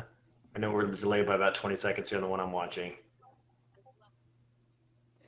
Look at that smile that guy has. Yeah. Right? I love this Happy live coverage, bidding. man. It's Yeah, killer. that's like that guy reminds me of the buy Bitcoin guy behind the Yellen. Company. Yeah. It really 10, does. 10. Over 10 10. million placed online. All right. Online bid. So these online bids are all the guys from 11. Okay. How do you see if it's online or not? I'm listening to the stream and she's I see saying, yeah, Yeah. 11 in But Canada. sometimes it shows on the screen behind her if it's an online bid or not as well. Ooh, Okay, 12. we have 12 million. It's in my range. It's in my range. 13. It's 13. still in my range. I love how the graphic says each are 24 by 24 pixels. Like that's a selling point or something. You're like, oh, that's good to know. Is it a million per pixel? And people Amazing go to like, see it. that's small. Jumping by a million. 14. 14. Oh, goodness. Go, Oh, 17.5. we're Come going on. now. Very This is in my. I said 12 to 15. This is Make a good it outcome, by the 15, way. make it Anything, 15. now that we've hit 14, this is a really good outcome for the entire community. It is. Ah, 14 I million. agree. Gonna hit 14. It's having a conversation. I love these guys on their phones. yeah, come on, Yeah. raise This a is how all smile. this is how all NFTs should be sold. Like crazy people on phones. Yeah. Yeah, OpenSea should just have a Meebit doing this all day long. Oh yeah, we've got to do that. That's amazing. like 14,500,000. Okay. Just leaning in. All right. Come on, These Sam, are rookie numbers. Make it 15. Punk's chat says the Canada better be Vitalik.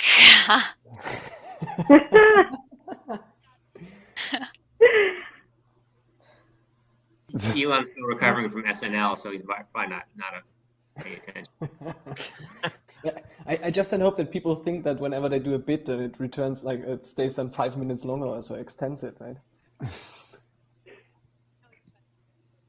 Smiley guy. Yeah, because that was the nerve-wracking thing with the Snowden sale, with the Snowden auction.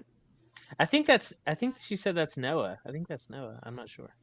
Which one's He's been in Punk Chat. The younger guy. How does no one have COVID hair? Everyone has like professionally styled hair. It's ridiculous. That's not, Noah's the smiley guy, right? Yeah, I think so. Yeah. That makes sense. Okay. This last There call. I think this is going at 14 now. She has the hammer in her hand. Yeah. Nah. Last call now. At 14 and a half. Let's go. She's pointing around. Yeah. Who's it on to? Metacoven. Here it comes. Okay, she's gonna. There it is. Noah. Yeah, she's calling Noah. I'm claiming 12 to 15. I claim the win. Sold. Oh. 500,000. Beautiful. Keyboard Monkey. He just took So what do you think? Basically held the ETH value. 14,500,000. What's your professional take? My professional take is I am fine with being wrong. I was not that far off, and it's incredible. Can you believe it? Oh my God. It is really exciting, and it's really exciting to watch with multiple alien owners too. I mean, wow, this is wild. That's a lot of money. So True. dang, yeah. Keyboard Monkey had like close to $1 million on the under, so he's stoked right now. Wow. Silly betting market. But then you had the buyer's premium, and this person was willing to pay 18 million. Yeah. Great point. Which is about right, I think. That's The visibility that that's the ether value. The visibility that this gave to punks to the broader art market is not to be understated. This is amazing. And for some Okay, reason, so the website is now saying the realized price is 16.9 million. 16. Oh. Well, that probably includes the buyer's premium. That's right. Yeah. Yeah. So what does that ended up being? How many ETH is that right now? What's the price? That's the real money. How many ether is that? Yeah, it's under 42. 69, 49. I have to run and tuck the kiddos in, but it was a 4,000. pleasure hanging with you all. Oh, Kevin, thank you very much for Hey, joining Kevin. us. Yeah. Thanks, Kevin. Thanks for having me. Thank you for This was a lot of fun. joining. Thanks, Kevin. Bye-bye. All right, take care. You too. So it's 4,041 ETH total with the premium. Okay, so 4,400 ether. No, 4,041. Oh, okay, 4,041.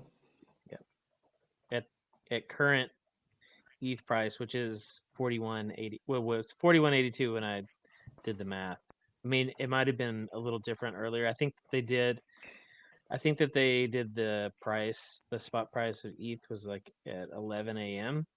probably Eastern time. So I don't know what it was at that time, but that could be. It's pretty spot on, at least as far as like what the aliens have been going for ETH wise. I'm actually curious, because I just saw a tweet from G Money, for example, who's saying that Christie's really fucked this up. Threat to follow. So I'm curious to see what's happening there. Yeah, there's definitely some things that didn't go as planned. Yeah, hence my tweets today. What were you talking about, Silly Tuna? The people, the DAOs? I think that they were surprised at how would-be punk buyers would want to buy and the amount of KYC involved. I have said this, and certainly like there was a DAO that wanted to be put together to buy it. There were other investment groups that wanted to buy it. There's doubtless some individuals that didn't want to go through the process who had the money to do it, and so and I think that it's just like auction houses getting used to interacting with the crypto world and vice versa, and so I suspect there were some things around that might not have helped. Having that said, I said we're still pretty much around the right ether price. So yeah, I think there's a bit of a learning curve to do, but I think everyone should be happy with that price. I mean, Yeah, like and it's pretty crazy that punks have kept up, like roughly kept up with the price of Ether through like this massive ramp. Yeah, I think I think that was important that Mhm. we sort of got to that 12 to 15 range, is why I was reiterating it. I didn't want people to get overhyped, but also that's what we were aiming at. yeah, and what are your thoughts? You know, Silly Tuna is taking his alien to Sotheby's. So when you've talked to Sotheby's, what's the process going to be with them and the KYC stuff, and how do you feel about that? You know, taking your alien to an auction house. So I'm actively talking to them about this to ensure we make it as good as possible. I genuinely don't know what I'm allowed to say yet. I'm literally in conversations like today and for a little while now about that side of things. In the end, the auction houses have compliance departments and it's their say so. I am trying very, very hard to make it so that if an investment group or someone wants to front a DAO, subject to some KYC still, for at least for that individual, I'm trying very hard to allow someone like Flamingo DAO or whoever to be able to buy Favorite Alien, because I'm really keen that this obviously gets a good price, but that it stays in the hands of the people who it should be in the hands of, which is that community. So we'll see where that goes, but I'm doing my best, and as soon as I'm allowed to say, I will tell people, and hopefully we can have it as a community, or community leader who carries this thing on. Yeah, just like there's a learning Yeah. curve for. Oh, I'm sorry, Beatty. Go ahead. No, please. Uh, I was it's also just- gonna mention that you say you want it to be in the hands of someone in the community, but also I wonder how the images are going to be used by whoever bought it now on Christie's. So who bought it and how is the image going to be used? So I'm quite interested in that as well.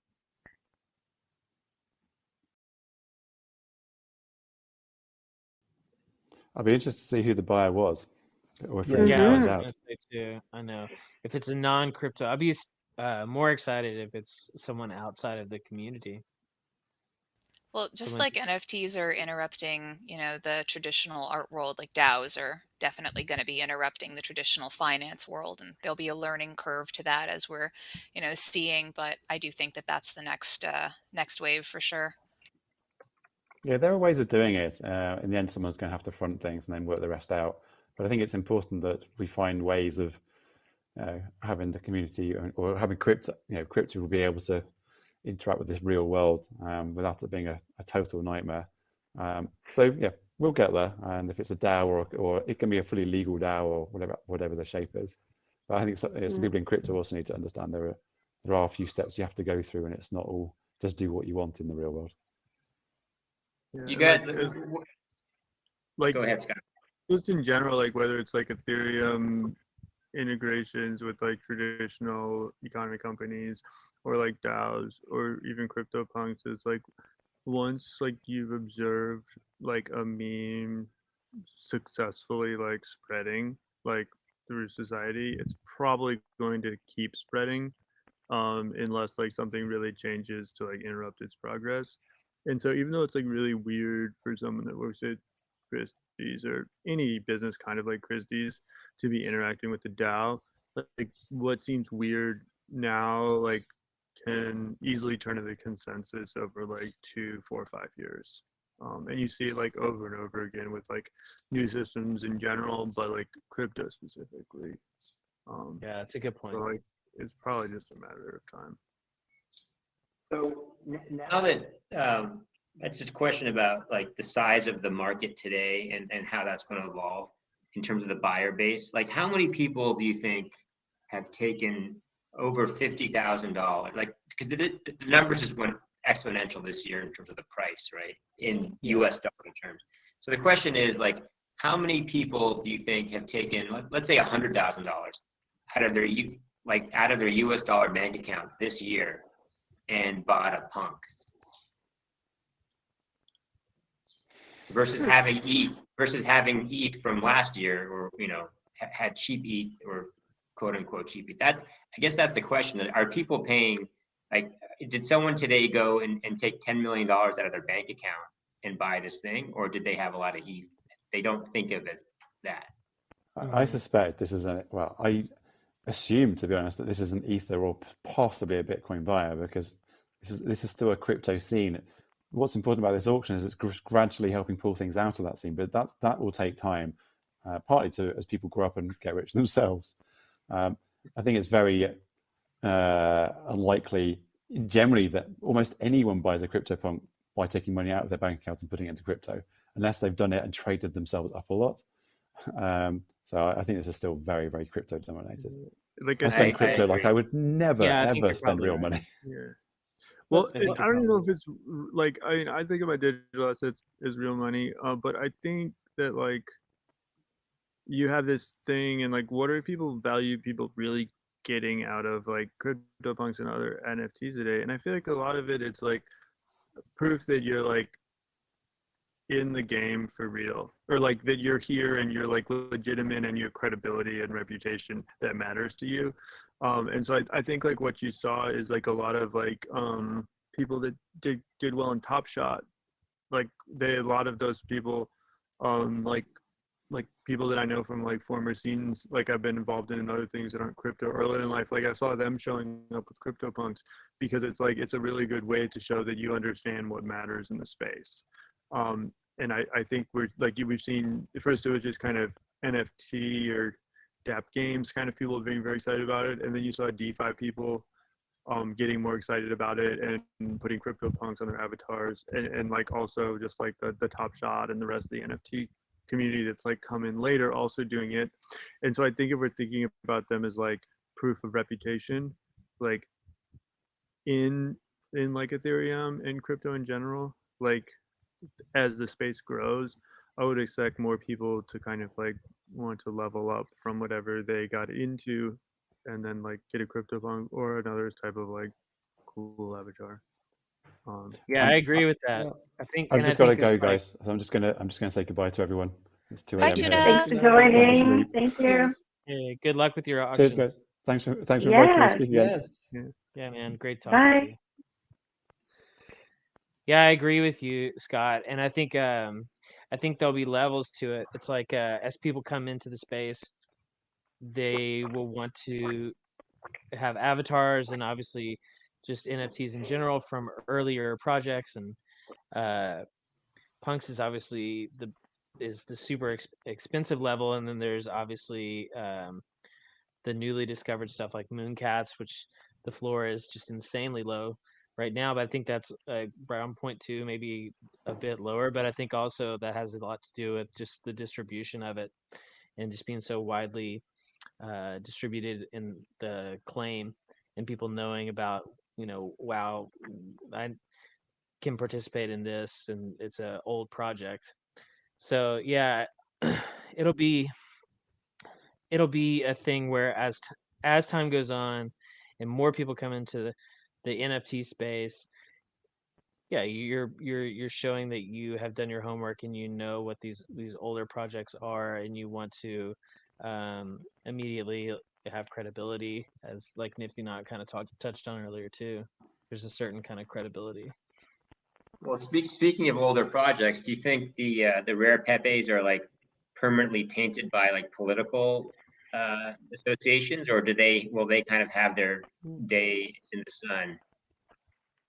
I don't think I think that I mean, personally, in coming from hanging out in Discord all the time and that crowd is kind of, I feel like, taking back the Pepe um the Pepe meme, and it's definitely a different meaning when you're on Discord than like obviously what the alt-right side did with it. But and also having met and talked to Matt Fury, I see it. He's obviously getting into NFTs now, so I think that there's going to be a resurgence, and I think one thing that'll really help that resurgence is going to be cross-chain platforms.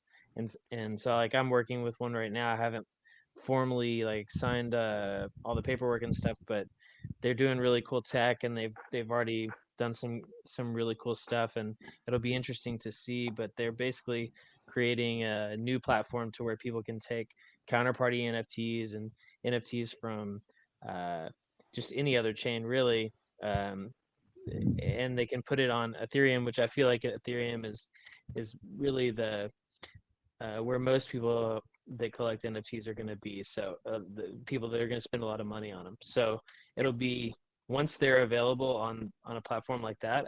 I really feel like there'll be a big resurgence of people going, Yeah.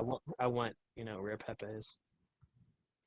I gotta tell you, so two things. First of all, while we were watching the auction, Punk's chat says new all-time high for ETH, which is pretty great. And secondly, the artists that they chose for this auction were pretty much all disparaged as not really art in the beginning of their careers. And now you can see like Basquiat going for 81 million.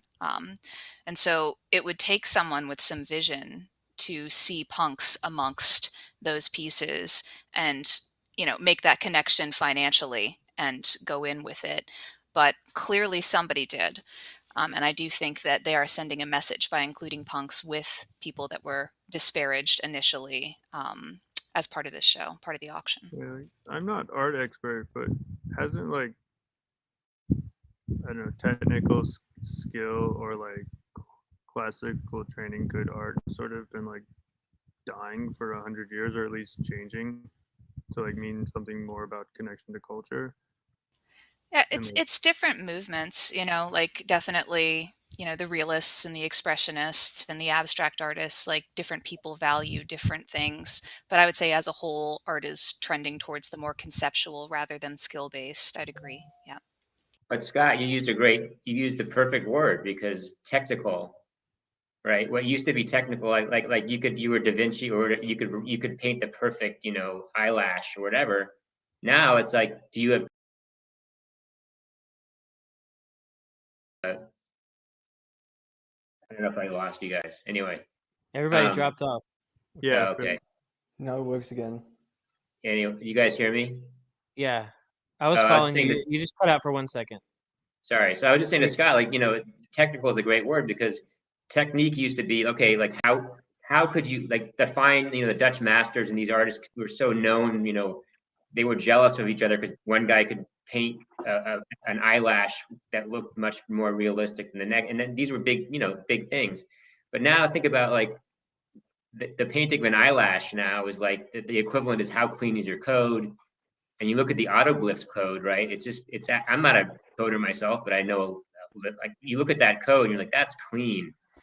And it's like different than some piece of messy code. And so you could argue that that's technique. And when you're, there's art, when you're doing generative art or whatever it is, that's a new technique. There's no reason to think that's not an artistic technique. yeah. Do y'all think what do y'all think about like the replicator NFT? It seemed to me like it was like a brand new technique and sort of a new format that I at least find pretty fun. I don't know it. Yeah, Like the the Mad Dog. Mad Dog stuff. Yeah, tell us more about it, Scott, because I feel like you probably know more than anyone here. Yeah. So it's like one NFT. Um, then that NFT like replicates itself, but then there's divergences, and like the divergences are a mix of both like the actual art from Mad Dog Jones, but also the smart contract and the randomness in it.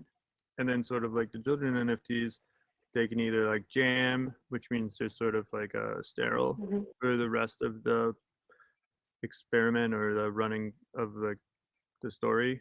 And then other NFTs like will bear more children, and like their children can jam and not be able to replicate too.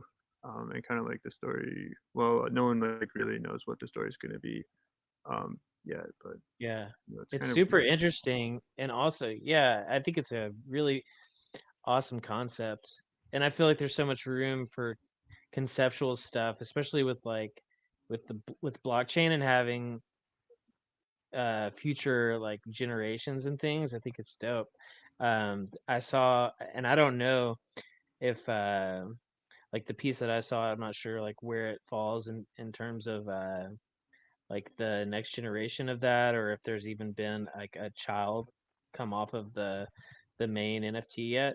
But I saw, that it's like a copy machine, and there's music, classical kind of music playing, really awesome sound, and kind of like a nice ambiance. yeah.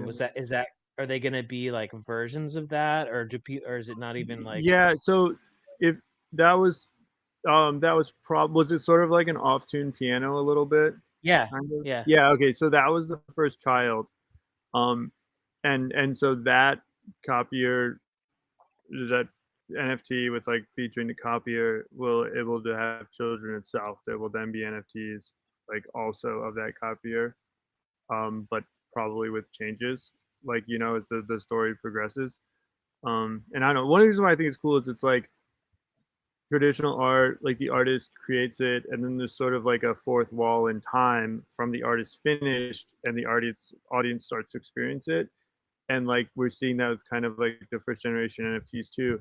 But I think sort of like as the art can continue to generate itself um, after the audience has seen it, and if part of that art is like human influenced, it sort of like breaks the fourth wall on like the timeline a little bit. And so I don't know, it really like captured my imagination, I think. But I don't know. Yeah, I also love the fact that like if you buy a child piece, you don't necessarily know if that child is gonna have the jam feature, like if it's gonna be jammed, right? I'm Yeah, assuming. yeah, like Yeah, so you yeah, you don't know if it's going to be like a one of one jam or whether you're going to get a lot and maybe some jams later. yeah, see, I love that kind Yeah. of stuff, and that's like one of the things I've really gotten into generative art this year, and like with art blocks and seeing uh and being like taking part of the in the drop, and then you get the pieces, and you don't know what you're gonna get, right? And so that's an exciting part I feel like of the NFT movement that for me at least, like I don't really remember a whole lot of that before this year. I feel like that's kind of becoming more of a thing, and you've seen a Yeah, lot of projects kinda do like that too, where the they go degenerative ahead. stuff is like just so cool because you can do like like there's just more space there to like work with for the artist, I think. I Oh don't know. yeah, for It's sure. just Yeah, cool. like It's I was really cool. talking to Dmitry Cherniak the other day, and he's been talking to MoMA, and obviously the Ringers project has done amazing, and yeah, it's really cool to hear from his perspective of now as a generative artist being able to create an algorithm and a code, and instead of him curating and picking the pieces and then deciding like what to sell as one of ones, it's like a full project, and obviously works well for him too because the way he writes code, it's like to get a lot of variations can come out of one set of code, which is super cool too. And then you can see like 1,000 pieces and what just one, as Seth was kind of talking about code earlier, it's like with one piece of code you can have all these different variations, which you can see the cohesion as a whole collection, but then also then there's different rarities in there, and things that show up obviously Yeah. less than others. So yeah, it's been super exciting, and I've been really interested in that scene. Well, Awesome. And I think it's also interesting yeah. Oh, I was just gonna really quickly say there's another piece where it's like where it ties into traditional art history, the narrative of art history, where in contemporary art there was a movement, and I'm not clear on the details, but basically where the interpretation of the art, the insertion of the audience into the art itself became there was a narrative where what the artist didn't matter as much as what the viewer participated. That's a whole like school of contemporary art history or whatever. But the idea that about the generative art that I find fascinating is that the art itself, it's sort of like Heisenberg uncertainty principle. It's like until the person actually, the buyer, the minter, their hash is when that data gets merged into the process of the creation, like that's a whole meta level of the art that I don't think gets talked about enough because it's like it really is something that is powerful about generative art where again the seed and the data, and that I think there's more to be done there where the creation and the randomness and all, think about all the meta stuff that you could do based on the owner and the block, like the hash and the identity of the owner, how it interacts with the art even over time. Like so far we've only seen it at the minting time, but imagine if the over time the data or the owner or whatever had even more input into how things evolved over time, and maybe a new owner would change. I mean, there's all sorts of things that could happen that haven't happened yet, which I find to be really exciting. Yeah, I do too. I agree. There's so many cool things you can do with technology, and we just haven't even. It's just so early. We haven't seen all the things that people are going to go for. B, I've got a comment, but before I go, you go ahead. No, I was just going to say, because we're also talking just about how, Dimitri would have to choose one piece, and that would be basically the one-on-one of this, that he would sell. And now we have sometimes hundreds, and that doesn't necessarily devalue the piece itself, because you have all these things built in about rarity and different properties that each one comes with.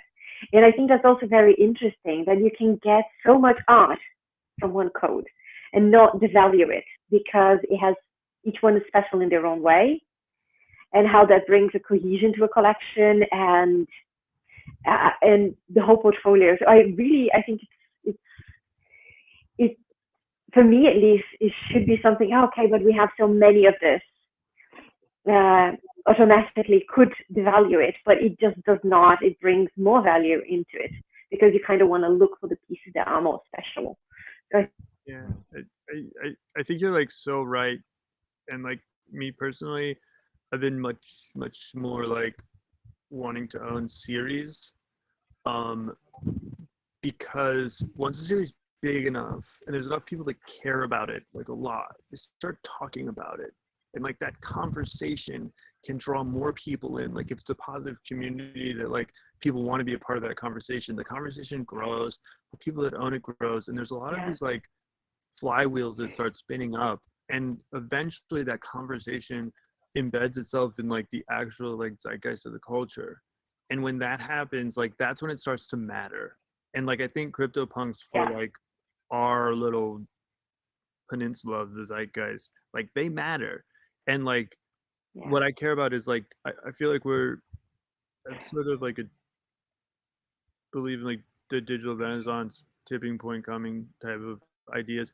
And like I think we're kind of maybe at a point where like the art becomes much like we all look up to like old art and like Christie's and Sotheby's as like designators and delegators of status right now.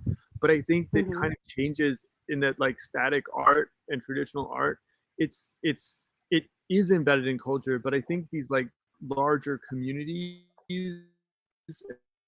and culture, I think it makes the series matter more, or at least that's what I think will like happen in the future. And maybe it's happening like in my narrow view of the world right now, but I don't know. No, I totally agree with that, and it really has shown. I mean, you can see that with like the art block stuff.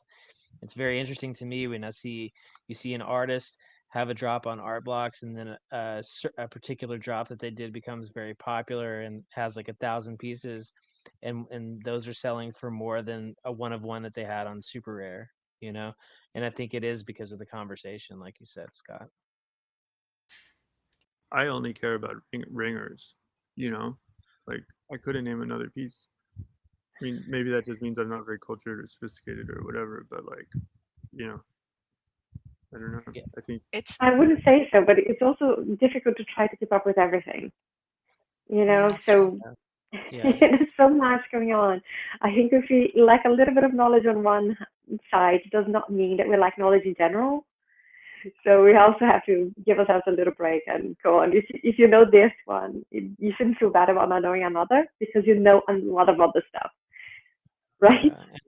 Also, Ringers was also a project that brought a lot of people who weren't following art blocks necessarily, and then they saw the Ringers project, and then got interest because they like the aesthetic of it or whatever. So I mean, I think if you're not obsessed with like art blocks and all the drops, it totally makes sense to just be familiar with the one. Well, I actually wasn't referring to art blocks. I do like art blocks. Just Dimitri? Yeah. That's what I mean. I love Ringers so much, but like the conversation about the other parts of the world, like y'all are much more ingrained in the scene, but like I'm more on the outer skirts of the conversation, and that Ringers conversation is like flooded my channels, and so that's just what I know about, and I love them. Yeah, I do know. Yeah, for sure. It got a lot of attention. I love generative art and I love AI art actually specifically, but with art blocks and stuff, you were talking about the culture, Scott, and B too a bit, but like that same millennial Gen Z file share culture, I think is also reflected in like the RNG dynamics, right, of minting art. And it sort of captures some of that like MMO World of Warcraft nostalgia that these generations that are coming into their own are reflecting on and turning into a broader thing. And I think that's super cool.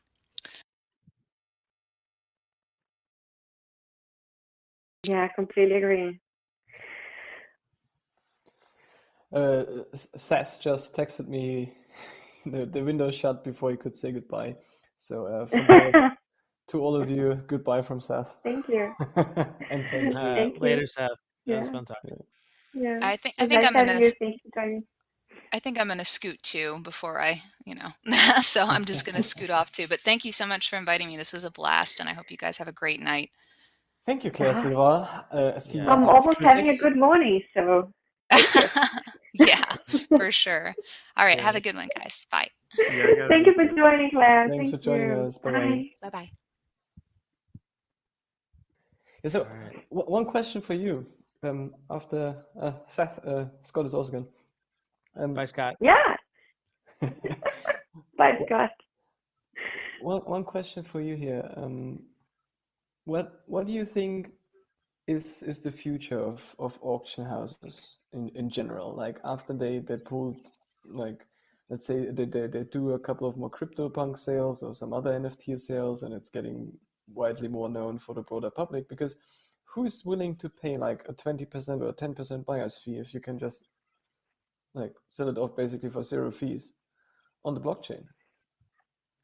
Yeah, or close to zero. Yeah, I know.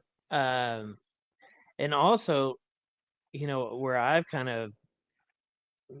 of see things going, and obviously it'd be super cool if they were doing it now, but I think technology is not quite there.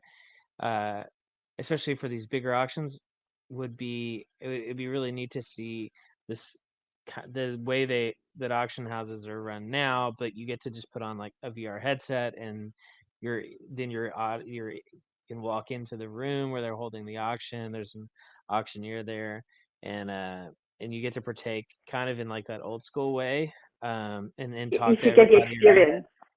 Yeah, it's Yeah. like the full kind of the vibe of a actual auction like we got today, which I really enjoyed being able to see the stream and see the auctioneer. It's different from Yeah. like with the Beeple auction where it was just online only. So I feel like when you have that, it does add something to the experience for sure. If it's just online only, I definitely feel like I'm curious if there's a premium there that makes as big of a difference, especially until maybe once we branch out of um, it's all crypto people or something. There Yeah, is and something I think it's cachet. also the difference of buying the first auction at Christie's or buying the first zombie at Sotheby's and buying the 25th. Are you really willing to pay the premium for that? So I also think you might be able to pay, you might be willing to pay the premium even if you know how to buy it otherwise, just, through Lava Labs, just to be part of that piece of history. So you would pay the premium, but I agree. I don't think it's sustainable if they don't add what Justin mentioned, which is the experience for it. Mm-hmm. Yeah, quite interesting, because I was also like monitoring the chat a bit now, and we had one. Let me see if I can put this up on stream, like from Darth Aletheia. Yeah, I saw an exactly. article I claiming saw it eBay on the was news. gonna enable NFT trading shortly. So, Yeah. what impact will that have, right? Like, is eBay gonna be any player on the market, or are we just gonna have like OpenSea, Rarible, and Super Rare, and all these guys? I mean, I guess it would really depend on how good their tech is. If they're doing something that really And expands their the tech, fees. yeah, their fees. If they're able to Yeah. bring a bunch of new collectors on or something because of their network, I could see that possibly making a difference. But if they're just trying to come in and then take bring people who are already in the scene and try to move them over towards the platform, it might be kind of difficult, because people already have their ideas about, platforms that they like to use and they're familiar with. Yeah, I don't see myself changing to eBay to trade it, for NFTs. Yeah, I don't at all. Like, unless except if they're exceptional, like they have to be beyond exceptional for you to go to eBay for an NFT. At least for the beginning. Yeah, it's so hard, and obviously their brand is so. Like when I think of eBay, and when I think most people think of eBay, you have a perception, you have something, an idea in your head about what that means, right? And their brand, and it's not like high-end NFTs or high-end digital art. Well, it's not high-end, at least for me. That too, yeah. I don't think of it high-end either. Yeah. No, but that's another thing too. Like I've been interested in is. I got already a Worse comment than like worse. Yeah. Yeah. Well, yeah. I like OpenSea, but yeah. Yeah. Well, I also don't think they're terrible, And the thing is, there's so many platforms. Yeah, of course, I get the eBay ones in. Of course, there's money in it, but they have to be extraordinary to really catch the NFT current market. I agree with Justin. They have to bring in people that are not in the NFT yet to develop their own niche in this market. Yeah, and I mean, I'm interested in new platforms, and like if you're coming into the space, I feel like as a new platform, to me, it's like, well, how are you moving the space forward? What are you doing differently than somebody else? Is it just, are you going to do the same thing that OpenSea or Super Rare does, or are you going to do something new? And that's one of the reasons why I'm interested in the cross-chain stuff and trying to work with those people and those developers. And then I'm working with Scene House, and what we're doing over there is like the physical is with physical pairings. So like for me, I love NFTs obviously, but I also like to have art in my house. So and I think a lot of people feel that way. It's like if you spend a few $1,000s in ETH on something, you also, a lot of people would love to have something they can put on their wall or they can put on their bookshelf. Yes. And they can see it and be reminded of it every day. So yeah, that's one of the things that I've been wanting to see and haven't really seen anybody do. And was excited when people had that drop in I think it was October, maybe it was December, but with the open edition physical pieces. And I was like, oh, okay, this is cool. They could really Nifty Gateway could really run with this. And then they didn't, which is fine. But then found out G Money actually introduced me to the Scene House team, and it just, I mean, everything that they're about, I mean, it clicked with my ideals about, yeah, I would love to, when I buy something, also have the option of redeeming physical piece. And then also, but it adds a lot of challenges. There's a lot of like logistics there and stuff, and it takes a lot of extra work to get the secondary right. And if you're going to be like keeping the physical pieces for escrow and being redeemed later, so that the secondary buyers don't have to provide their like shipping address to the seller.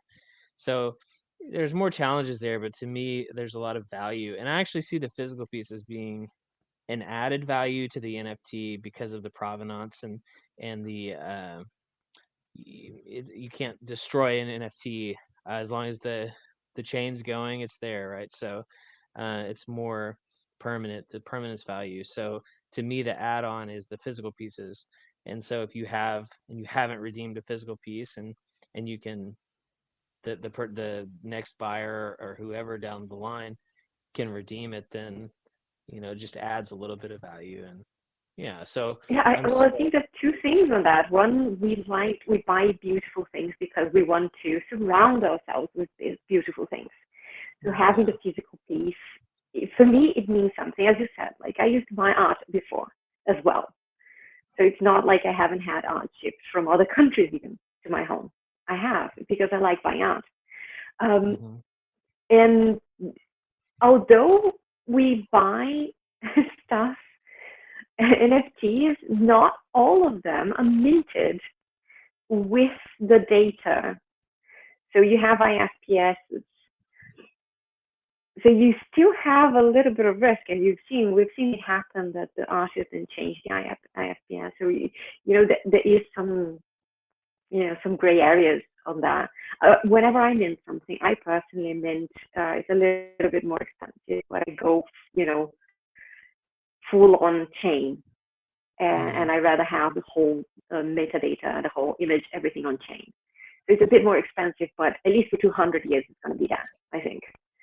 Yeah. So there's that side as well, because we're still storing a lot of the stuff as IFPS.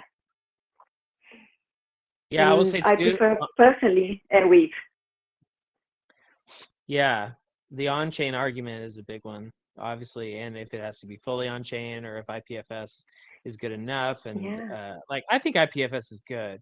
Obviously, I think fully on-chain is is better because it's like takes it to the extreme, right? But I do think IPFS is good.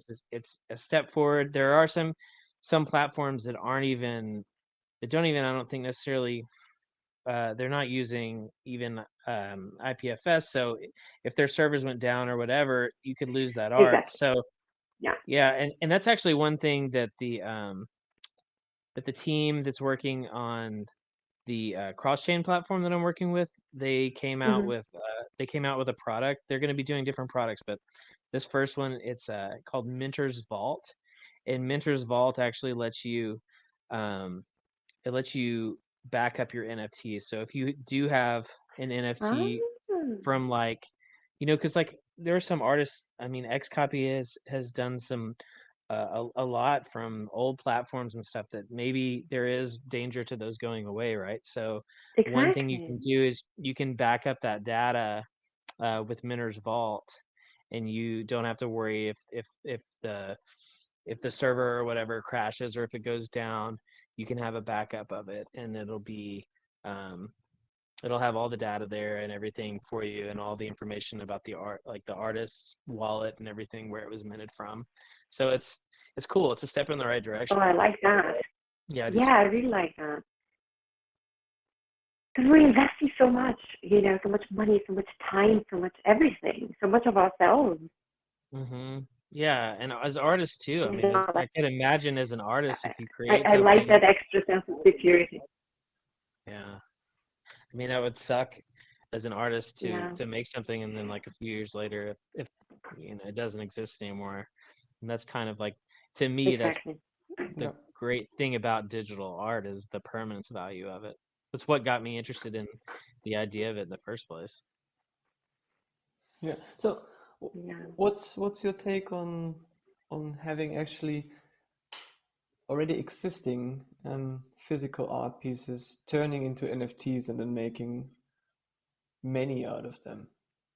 Because this is something I'm still not really getting my not getting my head around, but something I'm not big fan of, because if you have like a piece which is, let's say, 5 years old, and you just make an NFT out of it, basically by, let's say, making a photo and selling this then for 3, 5, 10 times the price what you sold your physical piece with, just because you're jumping on the hype train of NFTs. I think this really devalues actually your art. Yeah, that's a good question. I kind of wish we had Scott on here. I mean, Seth on here still. I would like to hear his thoughts on this, because he has at least one physical piece that Matt Fury made years ago. A Pepe piece that he had sold. Creator of Pepe, right? Matt Fury. Yes, creator of Pepe, and I do know that some of the pieces, at least some, I'm not sure like all, but the NFTs that Matt had just dropped were at least one. There probably more though of those have been previously sold as physical pieces. My thoughts before even this, I mean, just like a while back on this topic, my initial feelings were similar to yours, and thinking like, oh, I don't know if I really like if I own the physical pieces, I don't know if I really like that an artist is selling the NFTs of that. But then I started to think about it too, and it kind of touches on like what Scott was talking about earlier. When you have a collection and a discussion starts, and people are talking about that collection, it gets it gets people talking. And I kind of feel like it can be a good thing if you have the physical of an NFT. Um, in the NFT gets released and it sells for a lot, and people are talking about it. It could be a good thing. It could increase the value of the physical piece that you have. Obviously, I think it would be really cool if the artist, if they decided to mint the NFT, if they would at least offer it, or I mean, uh, at a fair price to maybe the physical collectors if they still have contact with them. That would be cool. I know that's not always possible, but yeah. Okay. Well, that's a value point. I'm just, I don't know. I had recently some people approaching me, like trying to sell their pieces they have, because if I would like to have the NFT of a physical piece, I personally think I would also prefer to own the NFT, the physical piece, and having both. Yeah. But I think what you No. mentioned now, something you mentioned to me before, the person is trying to sell both simultaneously. Like the two pieces are now for sale, isn't it so? Yeah, Right? exactly. The two pieces are now for sale simultaneously. It's not like it was created after, or yeah. So like you can buy my physical piece for X or my NFT for, I don't remember. Was it more expensive or a little bit cheaper than a physical piece? I don't even remember that. I think it You was mentioned it. it was a bit more expensive than the physical one, basically, and it was just a photo Yeah. of the physical, right? So I don't even see there Yeah. much work put into, like, okay, you got somebody made a photo and then you did a Photoshop, so you get or you remove the background, and that's your NFT. So And Yeah, they're I don't. selling them parallel, and that's what, yeah, didn't That's strike right. different, right? Mm. Offering them both at the same time. I mean, that's one of the things I like about uh the physical pairs, and like what we're trying to do at Scene House is like having it all in one. If you're selling them both at the same time, I think they should be packaged as a single deal. It doesn't, to me. Uh, I mean, to me, it's like I said, like the physical is an add-on, which I don't really mind the NFT being more. I think that, I mean, as an NFT person, like there's something to be said maybe about like the permanence value of it and everything. But yeah, I don't really get selling them separately. That seems strange to me. I haven't really seen that a whole lot. I hope we don't, to be fair. No, I I thought it hope was we don't quite either. odd. Yeah, I I thought it mean, was I do quite hope we see odd. a lot of people who It come would from traditional be art interesting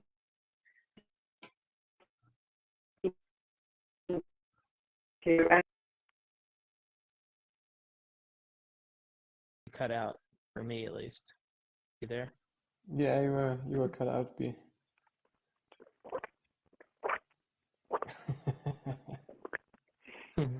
Mhm. You were just cut out, B.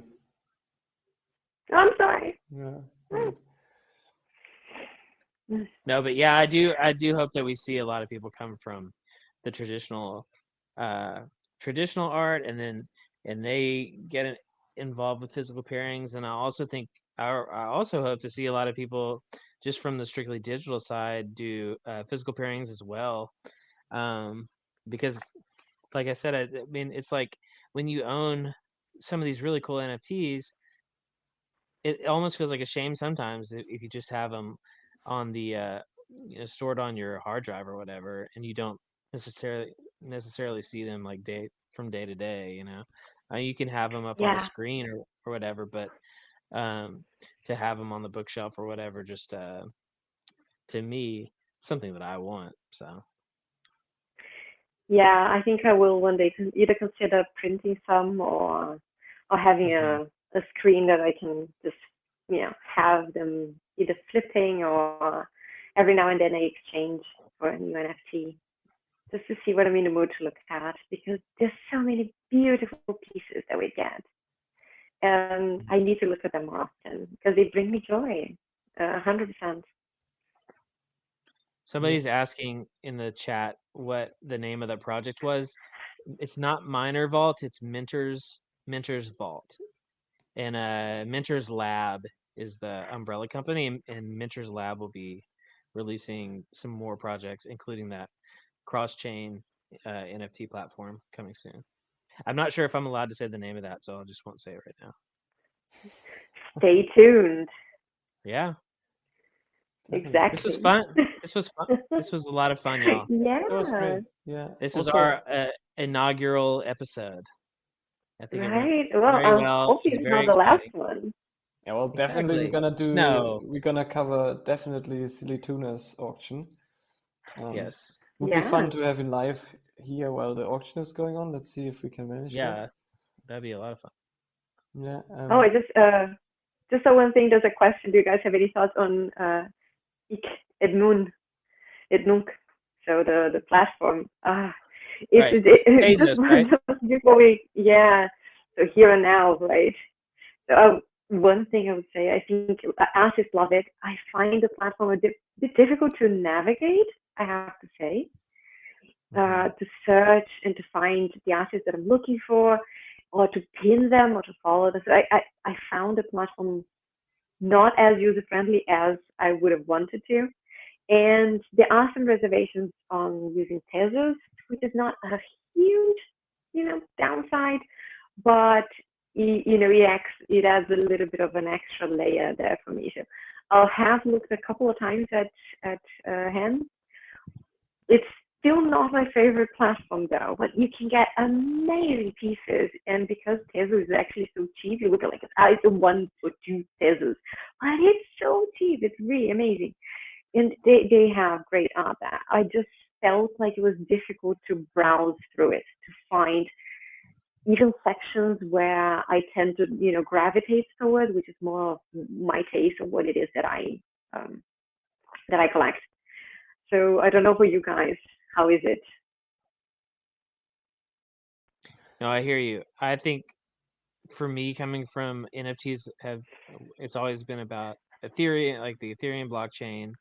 I mean, I didn't even I'm not like Seth, where I got into all the counterparty stuff. Even, I mean, I really came on with the Punks project. So to me, I always just think of Ethereum, but I do think because of the cross-platform stuff that's coming, there could be a lot of value. There could be a good amount of value there because, like you said, there is a little bit of a barrier to entry. And being like, oh, now I've got to get, Tezos or Tezos, however you say it, but I've got to get some of that in order to participate in this, right? So I mean, it's not like it's a super hard barrier to entry or anything, but it is a slight barrier that some people are just not going to be willing to deal with. So eventually, once that art makes its way, like possibly cross chain with like the Minter's Lab future product coming out, I do think that there might be some really cool art that people are like, oh, I never saw that, and that's really amazing. So that's my thoughts on it. I'm not sure, like I just don't know about the blockchain, the Tezos blockchain. I don't know a whole lot about it, and like if it could be around a long time, it could not, I'm not sure. So for that reason, I would probably be hesitant if I didn't know that the cross-chain stuff and being able to move something over is a possibility. And because of that possibility, I would say it's kind of cool. That said, I haven't bought anything there yet, so take that for what you will. I have to say, I think for me, Tezos, I'm looking at it, but I think I'm gonna wait until we have for Ethereum, the London fork, the 1559, because for me at least, when it was popping up in my timeline, all the Hikenuk was basically when Ethereum gas price was so high that people were searching for a substitute to mint their art and to sell their art, and I think it might. That's why I'm waiting a bit. When gas price is coming down in Ethereum with the new hard fork, I want to see if Tezos and any of these platforms actually have a possibility to survive then, because people just were searching for a substitute because Ethereum was expensive. So if Ethereum gas prices are going down, and mainstream is still on Ethereum, I wonder what will happen then. Yeah, That's true. and I think there's an environmental argument there too. I think to that, some of that too as well. That'll be not just, there's a lot of obviously lower prices as a bonus, but then there's also people with the talking about the environment and Ethereum being bad for the environment, which I don't want to get into all that, but you know, eventually that being remedied, that can make a big impact as well. So I don't know. It'll be interesting to see, like you say, if the competing blockchains, how much ground they can cover before the eventual ETH updates. Yeah, because we see this also with Polygon, like former Matic, right? So there was Flow popping up which has like NBA Top Shots, Yeah. UFC is coming. I think they have the Dr. Soys as well, Cat in the Hat, kind of stuff going on. But it went to Flow, or they Dapper Labs built it on Flow because they have their own blockchain there. But with Polygon being on Ethereum, I think there might be big competitors lurking around the corner, which for me at least still will let it play in the future, most of it on the Ethereum blockchain. Right, so the other blockchains probably have to find a niche on how to put stuff on or how to play it. So Flow already has their niche. They have some collectibles there, building up big marketplaces as well. I think the Yeah. Wave3, right? Well, and they've done an amazing job with their business development and their partnerships. Obviously, their licensing has been amazing with getting the NBA on board, and like you say, Dr. Seuss and the UFC. So yeah, that business development and licensing is a huge deal. I mean, if somebody else is able to do that with some other partners, you know, you can obviously see where that would be a big deal, and that could definitely move the needle in terms of another chain or another marketplace doing really well. Although you haven't really seen that with, or I don't know, I don't think it's really shown with Wax, with the MLB, with Tops, MLB stuff. I'm not sure. I think the sales are pretty good, but it's not like a competitor to Top Shots or anything yet. And baseball is a very popular collectible, so I think it's probably because there's a barrier there, like you know, just using a different chain, you know, whereas I think a lot of people, because maybe it has to do with CryptoKitties being on Ethereum earlier and people just being familiar with Dapper. I don't know. That could be it, but I haven't really seen or thought that I mean, I haven't bought the top stuff yet. I could be making a mistake there though, honestly. That could be a really cool. Although one thing I don't like about it is that it's static. It's not animated. It's not like a little motion clip the way that NBA Top Shots is, which I think if you're gonna be digital, like I think that's one of the cool things about Top Shots. It separates it from a normal collecting card, is that you can actually see like a clip, a highlight of a play. Right, because that's also something I think was quite innovative, because like if you just put a digital, like if you just put a physical sticker into a digital sticker, you're not very innovative. But what Top Shot did with having these little video clips was actually quite cool. Yeah. Yeah. Yeah, it is pretty cool, I gotta say. I didn't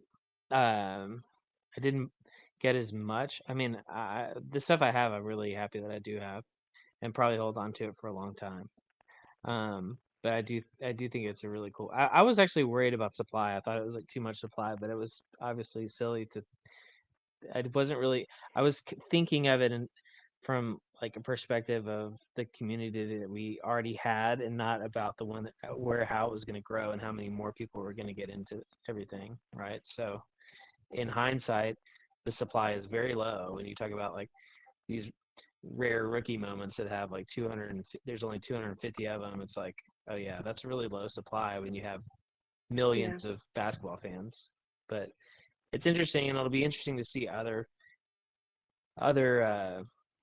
brands and other sports and stuff as they come into it and they use the technology to make a better collectible, to make a product, and not just like cashing in on the NFT craze, but also being like, oh, we can do something new and something cool with this. Check, there's just so much that can be done. It'll be interesting to see how people push the limit. Yeah, good point. That's a really good point. With VR too. I mean, I'm excited to see a lot of artists move into the VR space. I mean, there's a couple now that are doing, like Joy obviously is great, and Yeah. AR stuff. It would be neat to see. And I've talked to, I don't know if I'm allowed to say, so I won't, but there's some other big artists, they're moving towards that. The VR AR thing, and I can't wait to see what they come up with. But yeah, it'll be really cool to see how people go with that tech too. I mean, I'm a VR person, so. Oh, me too. Hopefully we'll do all this in VR one day. Yeah, that's the goal, right? Yeah. Ready Right. Player One. Sit next to each other. Exactly. I was thinking of this as well. Yeah. Yeah, I mean, I think even now, I mean, we could maybe figure out and do something in VR chat. I mean, that was kind of like my idea with doing Niftyland, and I've been waiting for. I have my VRM avatar. I think y'all are having y'all's worked on too, but like been waiting. G Money, I told G Money he could be the first guest, so I was waiting for him to get his done, and then we're just gonna go hang out and just talk. I mean, for me, like that's what I tend to gravitate towards as far as like media and stuff that I watch is really just people hanging out and talking. So that's kind of like my whole idea behind the Niftyland stuff is just go into VR and like bowl or play ping pong or just sit on like a cliffside and look out at some crazy view, right? It's like taking the advantage Seinfeld of podcast, which is interesting and successful. Yeah, I mean, I just think this whole year has been it's been very interesting for me because I mean, it's not like I did travel a good bit, but I wasn't leaving the house every day for work or something. But I will say that this year, because of the whole or this past like not this calendar year, but like just the last like 12 months or something, like I probably talked to more people on a daily basis than I was before, just because of the whole NFT boom. So like I think I had a tweet like 6 months ago or something that said that NFTs like saved 2020, and I really like kind of felt that way because it was like the community around the whole NFT craze. It's just been a lot of fun to meet people and talk to them and get everybody's perspectives. And like Discord is obviously a very friendly environment. It's more intimate than Twitter. I like Twitter too, but it's just not the same kind of vibe. The small kind of like group, and you can get to know people a lot better. That's true. But all right, I know it's super late for some people. I've got to put my kid to bed. If he's still up. Well, all right. then I think this was a great success. Thank you so much, you two. I'm really happy we've done this. Yeah, much appreciated. Absolutely. Also, much appreciated for our listeners and viewers. Yeah, thanks for taking the time and sticking 3 hours with us. Yeah. Yes. I want to say cheers and cheers. I ran out of beer, but cheers. Thank you. Yeah. All right. Thank you, guys. This was a lot of fun. Bye, everyone. Bye. Good night. Bye-bye. Bye.